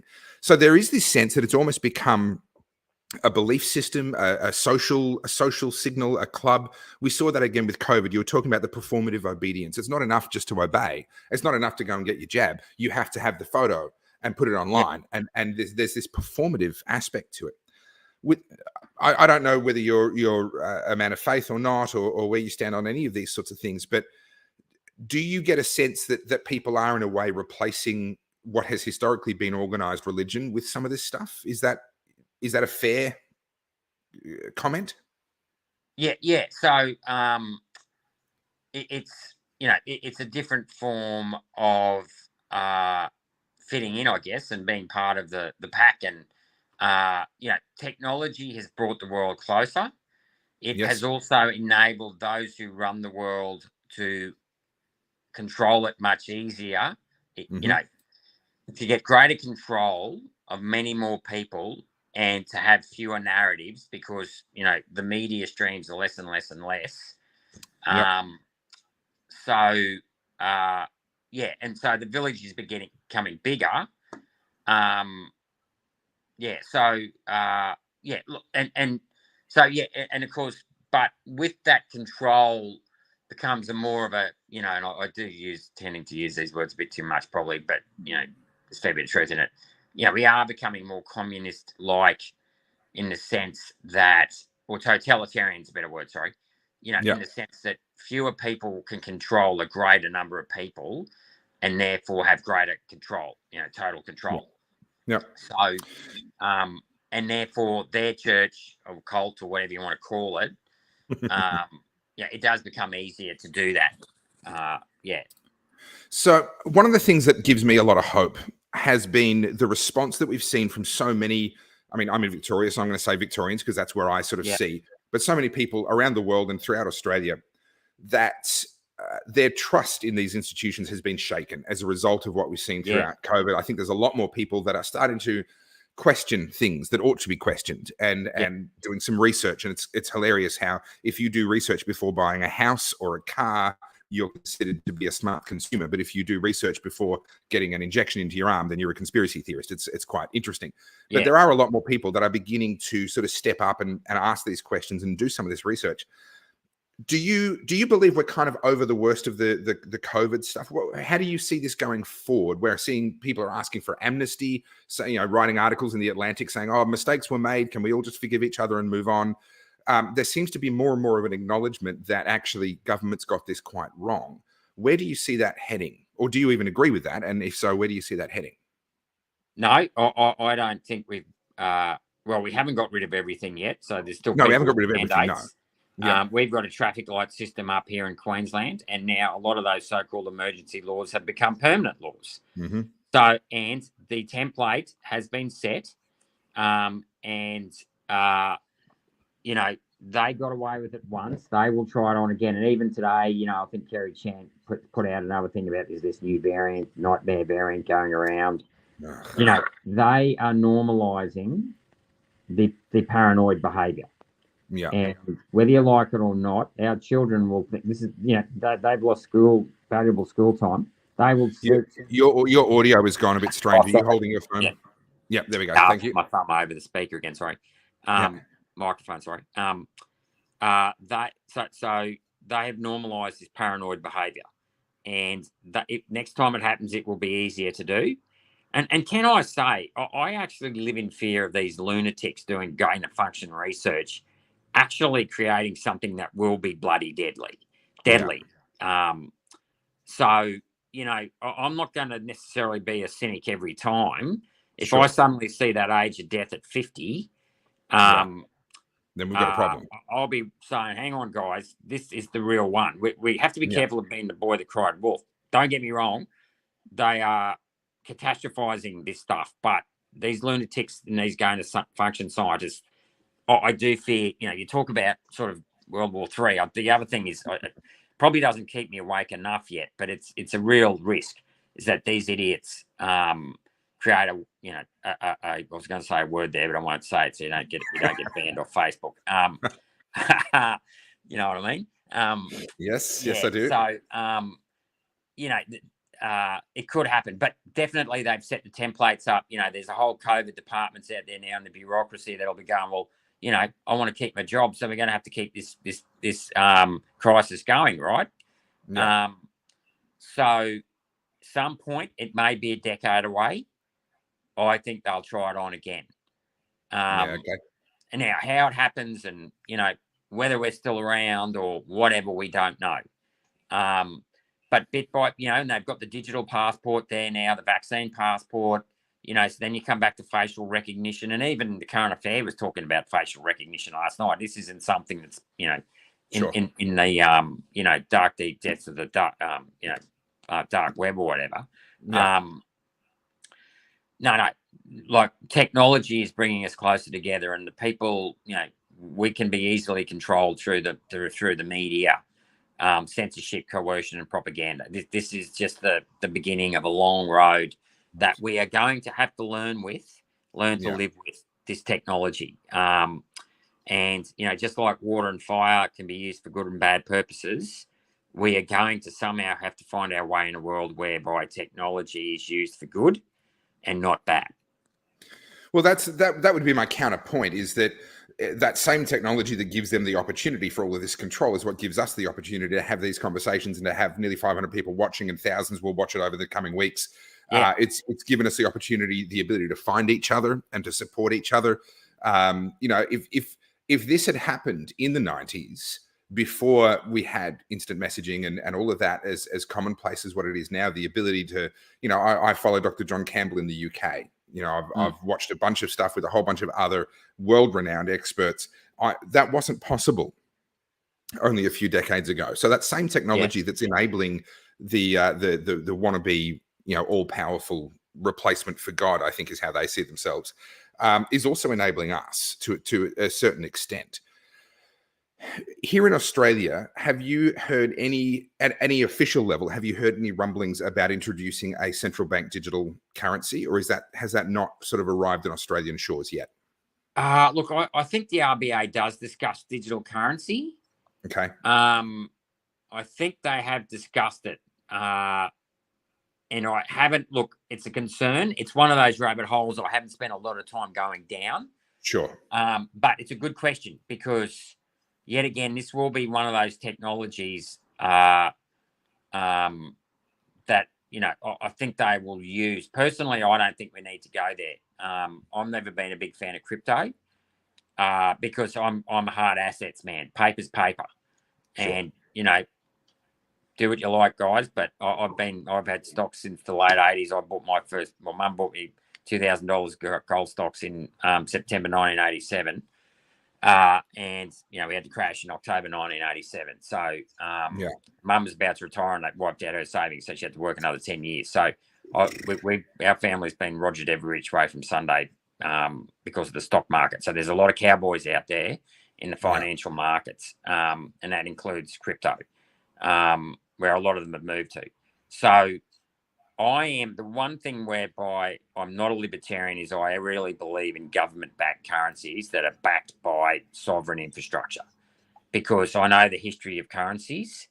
Banks were creating their own currencies in the late 1800s, and it all went pear-shaped. Yep. And I know there's a lot of shysters out there in the financial world that if they start creating their own currency, a lot of people are going to lose a lot of money. Unsuspecting people. But it should be government owned, not privately owned. And that's the problem with the Federal Reserve. It's privately owned because it is. And that's why it's the deep state dollar, not the US dollar. And that's got to be, biggest paper market in the world is backed by the biggest physical market in the world, which is oil. And a lot of wars. We won't go back down that road again tonight, but that's responsible for a lot of stuff. So the one thing, sorry guys, I'm not a libertarian when it comes to currency. No, you've got to have. Don't apologise. Yeah, good currency management. And my hero for currency is Lachlan Macquarie when he introduced the holy dollar. The history of modern Australia is in 1788. We got here. We relied on foreign currency for 17 years. Drought in 1805. All the foreign currency got repatriated. Started bartering and rum. That literally went tits up. So Lachlan Macquarie came here in 1810, first governor to see Australia as a country, not a colony. And he brought in the Spanish peso, punched a hole in it and introduced the holy dollar. And he built the Sydney Hospital, the Sydney Barracks. And, basically, that is how you build a country. It was with currency. And the reason why it matters and it's got to be government owned is that despite what they teach you in commerce, and I've gone right through, Masters of Finance, blah, blah, blah. When they teach you money, you can't print money out of thin air. That is a lie. All money comes out of thin air. Yes, it does. So the question is, what do you back paper that comes out of thin air with? You back it with an asset that comes out of thin air, which is what? Rain, sunlight. You mix it with your dirt and the minerals in that dirt. And the words of our national anthem says wealth for toil. And if you go and build a dam, you go and plough your fields, you go and use that sunlight, to build your farming crops and you mine your mines, you're creating wealth out of thin air. And that is the free rent. And that is why we've got to have an infrastructure bank in this country where you debit asset, credit equity. And I'll give you an example why. If we build a dam for $1 billion and we borrow $1 billion offshore to build that dam, the first $1 billion in wealth we create, we have to repay offshore, right? Sure. So when you're building an asset, you debit it, provided you debit asset and credit equity, that's okay. What you cannot do, though, is debit expense, and i.e. print the money and spend it. That is bad. And that's what we've been doing for a very long time. Or worse. We borrow it, and now we pay interest on the debt that we borrowed, that our kids have to repay, right? Yeah. So people get caught up on the you can't print money stuff. No. It's not whether or not you print money. It's what you do with it once you print it or you borrow it. Same thing with borrowing it. You have to build. Okay, if we all got washed up in a desert island tomorrow, you wouldn't go to the bank and get a loan. It wouldn't be a bank. You wouldn't try and look after you, worry about inflation or a AAA credit rating. You would build the things that provide essential services. You control, you get your water supply sorted. And that's what, to get out of this $1 trillion in debt, that's what we've got to do. We've got to go back to being a productive country. The government has to own those sovereign infrastructure assets. There's about 9 classes: dams, power stations, airports, ports, roads, energy grids, telecommunications, and that's about it. And that's all you do your infrastructure bank on. Everything else can stay in the private sector. Obviously, you have your hospitals and schools, and the money from that infrastructure then pays for your hospitals and schools, right? That's that's Sure. the way, and the great model of that was, I don't know what people down south think of him, but Joe Bureaucracy had a great treasurer up here called Leo Hilscher. Queensland was broke in the late 50s. He went and opened up the Bowen coal basin, the Weipa bauxite deposits. He said to BHP, "You give us a deposit, we will build the railway line, and you will no." I can't remember who did it now, but long story short, BHP had to pay royalties. They had to pay to use the railway line. They had to pay to use the ports, the stevedoring fees. So we milked them in taxes, royalties from coal, freight charges, all that stuff, and that paid for the infrastructure. And then that money, once we paid off the infrastructure, and I saw Leo Hilscher, one of the first things I did when I became a senator, he repaid all that money that he used to build those railway lines in 10 years. And the interest on that debt was 8%. So they repaid 180% in 10 years. And going forward, all that money was put into schools and hospitals, or to build more dams and so on and so on. And then, and that's the thing. So if you start irrigating land, you're getting crops off it, the land value goes up, so then you collect more land tax, right? And then it becomes a virtuous cycle of productivity. What these dickheads in the RBA are doing at the moment, and sorry for using that language, but they are dickheads with a capital D, is that we've had a supply side shock because of the Russian-Ukraine thing, right? So our supplies can't go on down. What they are doing is they are introducing an austerity-based solution where they're killing demand by raising interest rates. That's called qualitative easing. They should be using quantitative easing to not. So instead of qualitative easing where they're pushing demand down, they should use quantitative easing to increase the supply and replace the supply we've lost from offshore and bring it back onshore and increase the supply, because inflation isn't. I'm going to take you to task on that one, because quantitative easing, unless there's another definition that I'm not aware of, involves essentially the printing of even more of this fake money that is flooding our economy. When you have a dramatic reduction in supply, which we have, yes, as a result of that war, but also as a result of all of the interruptions to manufacturing and shipping that happened over COVID. And the stupid renewables, And then we have a huge amount of cash being pumped into the system, which we've seen. The government's just printing massive amounts of money, US, Australian, right around the world. That's why we now see ourselves at sort of, I think it's close to 8% inflation now, official. I think the real inflation is much higher. So my question for you would be, wouldn't more quantitative easing actually only make that problem worse? No. Depends what you do. As I said before, it's not whether or not you print the money, it's what you do with it, right? Now, if you build, right? So if we build more dams to provide more water, we grow more crops. We have more specifically food. Nation building project, quantitative easing for the purpose of nation building projects is what you're advocating. Okay, that's what I'm talking. So that's what I meant by an infrastructure bank. The infrastructure bank backed by quantitative easing on those 9 asset classes. You build more power stations, so there's a spare pad out at Kogan Creek where you can put another screw out there. You supply more. So this is the big myth that we were all taught when you go and do your commerce. If you supply more, build more power stations, you supply more power, right? Because this is the thing. A lot of this demand is inelastic, right? It's because people forget we've gone from 19 million people in at the turn of the century to 26 million people now. We have got 7 million more people in this country in the last 20 odd years. But we have no more supply because we have not built any more dams. We have not built any more power stations. So we have to increase the supply of stuff. So if you use that quantitative easing in a productive manner to increase power, increase water, increase roads, increase the ports and everything like that, so you're more productive, right? That will increase supply. Now, if you increase supply, what happens? You push down prices. Energy becomes cheaper. Water becomes cheaper. Not only then do you keep the lights on at night for consumers, you're making our businesses more competitive. So suddenly we can have the cheapest energy in the world and we can bring manufacturing back onshore. Now, this is one of the reasons why we can't bring manufacturing back onshore, because it's not just the RBA that are dickheads that don't know what they're talking about. It's most of my colleagues and the bureaucracy and the Treasury who have been brainwashed by neoliberal ideology and economics, right? And I know this because I went through university. I mean, blah, blah, blah, had most of my life in finance. Yep. People get.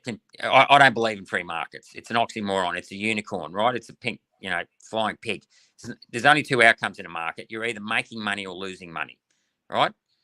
All my time as an accountant, I never, saw a balance sheet that had freedom as a line item. Our freedoms come from affluence, and affluence comes from productivity, right? It's wealth for toil. It's not wealth for neoliberal, ideology gone mad, right?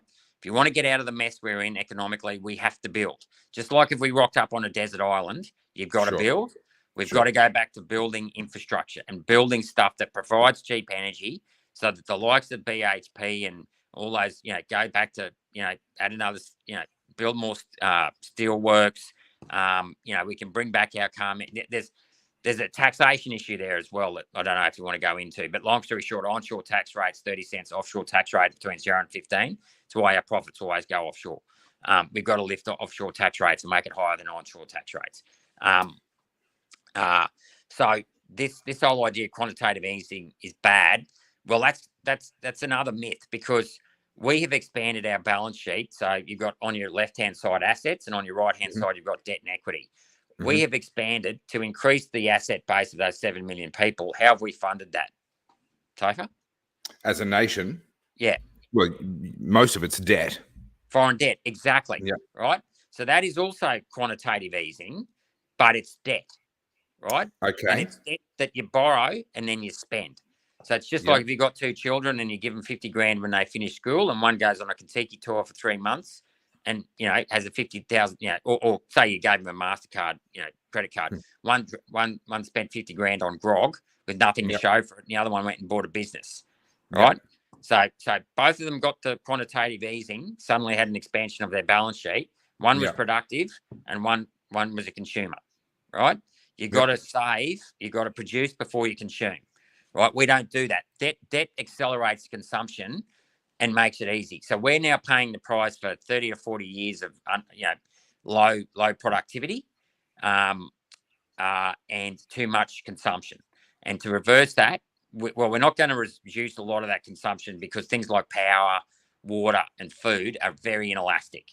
But what we can do is increase supply by making our country more productive, by building those assets that are going to generate revenue for state governments, increase the supply of essential services like water and power that then make our businesses more competitive, that then increase payroll. I'd get rid of payroll tax, but I'll leave that to another day. Land tax, more profits, more company tax, as well as, the profits from royalties and everything like that. So we just have to be smarter. All right. So it's fascinating listening to you. Obviously, you're incredibly well read. No one can question your intellect. That's on full display here. There are certain things within what you said that I'm in wholehearted agreement with, and other things that I'm like, I'm pretty strongly in disagreement with that. Where I can certainly agree, and then move on to a couple of other things I want to touch on before we finish, is that what you're proposing would be an awful lot better than what we've had.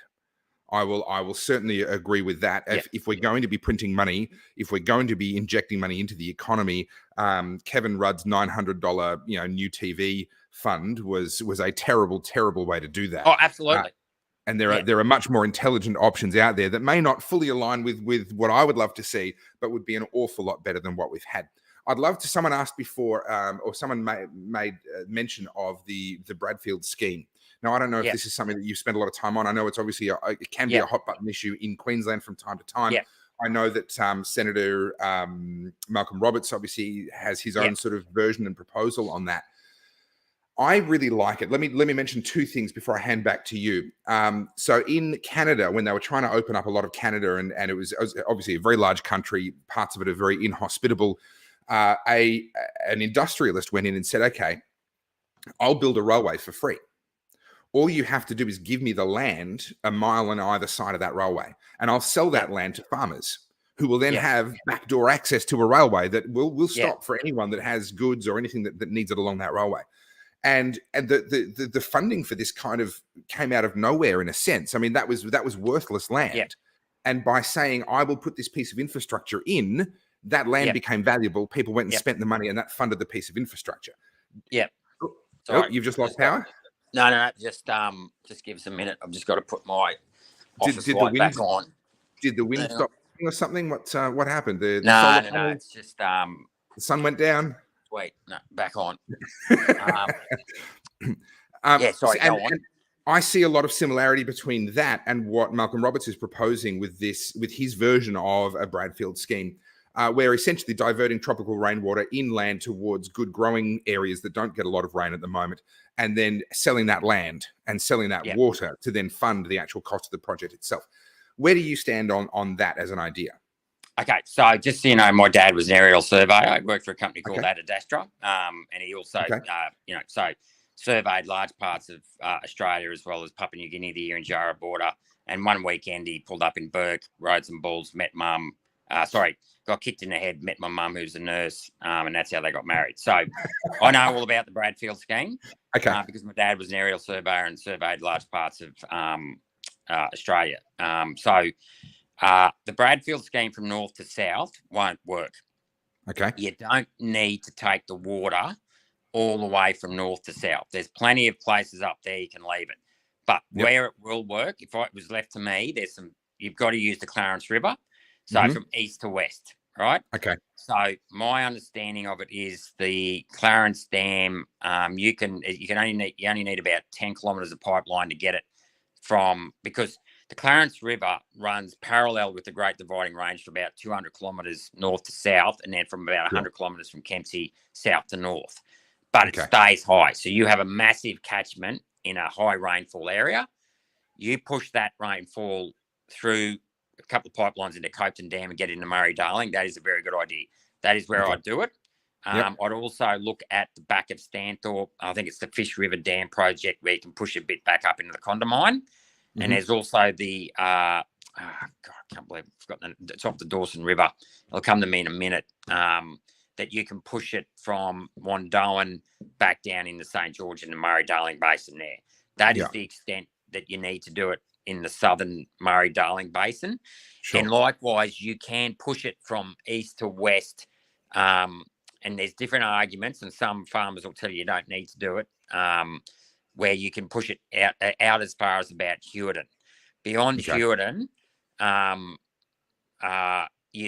you'll lose a lot more in evaporation. But if you got it as far as Hewarden and those black soil plains there, which I'm told is about the size of Tasmania, that's as far as you need to take it. You don't need to go all the way down to Longreach and into the Lake Eyre from there. It doesn't. I know that country very well. We've got property out in Western Queensland. You don't need. So as far west as Hewarden in North Queensland, and then likewise the Clarence and a couple of rivers, Nathan Dam it's called, the one in Wandoan. So there's about 3 or 4 spots you can do it. And there's plenty of places you can probably do weirs and things as well. So that would be my version of the Bradfield scheme. Bradfield, and look, I don't, to my knowledge, there's no one really trying to advocate for what was the original version, which I understand Bradfield obviously designed the Sydney Harbour Bridge, an engineer, an incredibly intelligent man, but working with limited information as well at the time. We certainly did not know as much about that country as we do now. His original proposal, as I understand it, was to direct water all the way into Lake Eyre. And his idea was to create a permanent inland sort of watercourse there. You see, it's funny you say that, because my dad, I've had this stuff drummed into me since I was 5 years old, right? Sure. My dad's a farmer, once he met mum and all that stuff. But and Dad's always spoke to Clarence Dam. He always said it was the Clarence Dam that was the next one on the list. Because now this is open to debate, right? Obviously I didn't know John Bradfield, so I can't say what his real idea was. But Dad's always maintained, and it was the Clarence River that needed to go next, and that was the one that should have went. And he's right to an extent, because there's some big rivers north of Sydney, and they all run out to the sea. It makes much more sense to divert those waters, because they're much closer to the Murray-Darling Basin, so to speak. Otherwise, North Queensland, just as far as Hewarden, to take it, the evaporation and the rate of flow is too slow to be particularly useful. Beyond a certain point. Well, one of the concerns that I have, I've done a lot of work on the Murray-Darling Basin, but with a particular focus on the lower basin, the northern basin. Once you get north of the Menindee Lakes, I don't really know that country very well at all. Yeah. But one of my abiding concerns, and that's being reinforced right now with what's happening in northern Victoria and southern New South Wales, is the minute the Darling River stops flowing, it becomes impossible to supply South Australia with the amount of water that's been agreed under the Water Act of 2007. Now, whether that should have been agreed is another matter, but it becomes impossible to supply that without overburdening and overrunning other parts of the system. Yeah. So from my perspective, if there were a way to and would still have to pass a business case, it still have to make financial sense, but to introduce more water that would eventually find its way into the Darling River so that could become a more permanent watercourse. It is and always has been an intermittent watercourse. Yeah, ephemeral.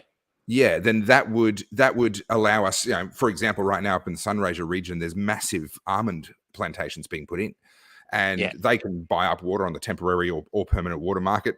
All well and good. That's in accordance with the current rules. Again, whether that's what it should be, that's a different story. But they can buy it, but delivering it when the Darling River stops flowing is incredibly taxing on the rest of the system. And I'm not sure that that's really been thought through by the people that are agreeing to, to sort of sell water rights to these different locations. So I'm very curious, and I would hold my nose and put aside my libertarian instincts if a Bradfield scheme was going to go ahead and we were going to fund that through quantitative easing in the manner that you suggest. I would hold my nose and advocate in favor of that. I think it's not only a good idea, I think it's actually becoming essential because of other mistakes that we've made. It's almost not going to be possible to run the lower basin without something like that.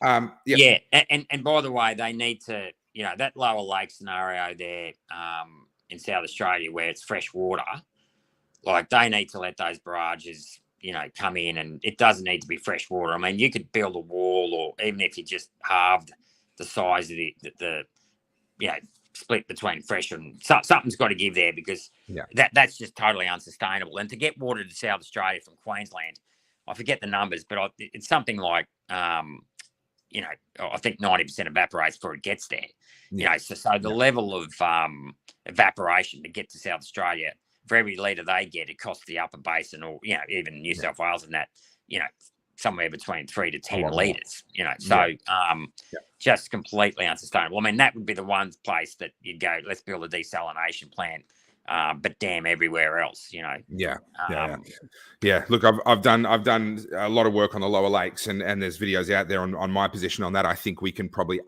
upgrade the barrages and actually use tidal flows to be regularly flushing those lakes with seawater, so they would become mostly seawater, and then obviously during floods that would get pushed out, and that would actually be returning it to that estuarine natural state that it used to have. We've also there's a lot of work that's got to be done on the Coorong as well, restoring some of the flows that used to keep that in a much healthier state than what it is. There's so much here. But I'm mindful that we've just clocked over 2 hours and that we haven't got to the topic that I really wanted to get to. Are you good to keep going for a little while longer? About 10. Yeah. I'll be home soon, but No, I would love to hear some of the testimony that you heard. You sat on an inquiry with Senator Malcolm Roberts and a few others on the issue of vaccine injuries, and you heard testimony from people saying, hey, this happened to me.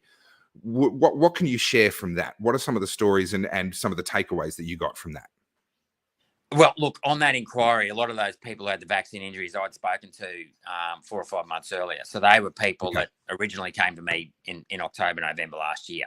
So rather than talk about that inquiry, I will talk about the last weeks of October, November and December, and right up to even now. Like I literally, before this meeting tonight, had to get off the phone to someone whose child has caught Graves' disease because the mother caught Graves' disease straight after the vaccine.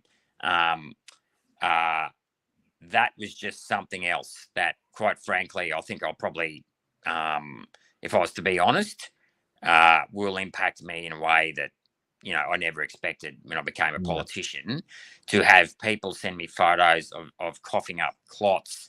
I mean, a lot of people saw those photos, the skin rashes, the people being paralyzed. I mean, I'm still getting it to this day. I actually stopped posting vaccine injuries for two reasons. Number one, the media were trying to make out that I was telling lies, which I wasn't. I was merely telling their stories. Now, while we could never completely be 100% sure of what the diagnosis was, that was partly because the doctors wouldn't give it or couldn't give it or didn't want to give it, or just didn't have didn't know what they were talking about. But it was killing me in the end. I was getting, and I still do spend a lot of time responding to people, but it was bad. I mean, it was. You can be told, you given a cancer diagnosis. I mean, I don't want to downplay that either, but at least you're getting support, right? But the moment you had a vaccine injury, that in itself was bad, and a lot of people sort of took a bit of time to wake up to what happened. But then they were being gaslighted at hospitals. Yeah. And then and then it goes right through to gaslighting by the government. I spoke to another guy, literally the conversation before the conversation, who said that he's trying to claim an injury, and the lady that services Australia said it's going to take a long time for your payment to come because we've had about 150,000 claims. Yeah, wow. And that was, I'm like, and so I'm trying to get a hold of that person. She won't obviously want to go public, but that was, I believe that. And the hard part is that I can't do anything about it. I mean, I put it all on social media, and I did raise awareness of it. And for a lot of people, that gave them hope. But as I say to people, look, other than myself and Alex and Malcolm, Pauline, there are very few. Matt Canavan spoke up as well. We need to get 50% of the vote because no one's listening to me. And in the end, that's why I withheld my vote from the government last year, because Greg Hunt would not listen to me. And I'm like, we can have ideological differences on certain things that aren't going to render people incapacitated or in pain.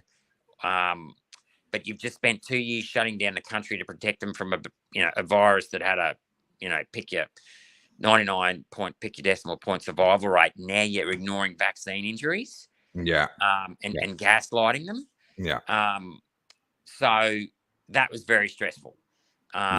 And I'm still following. I still talk to a lot of the people I've known now. There's people like Sally, that was on Cafe Locked Out the other night. Obviously Faith Ranson, and others that, after all this time, they still haven't healed. And they're still struggling to get any acknowledgement of their injuries or support. I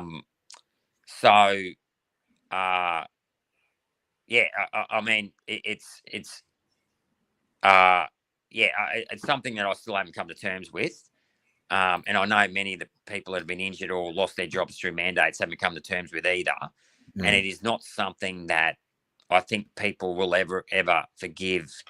And we need an acknowledgement. I had a crack at acknowledgement in the country yesterday by Coles on the bottom of their dockets, but which is nothing more than anti-virtue signalling. But this matters because this is right here, right now. That's happened in this government's, and I'll say, while Labor wasn't in government federally, I tell you what, they've always backed the whole thing in. Correct. And don't get me wrong, they would have done the same thing as us, and not that justifies what we did. It doesn't. But regardless, it's we've got, and most importantly, the people who are injured. I mean, I've been lucky, right? Like I've been paid, and I was that far from getting a jab, not because I wanted it, but because it was like I was tired of sort of being asked the question. And in the end, I sort of hesitated. I was supposed to get it one day, and I thought, no, I'm not going to do it. And it was the week before the injuries I found out about these injuries, and I'm glad I didn't.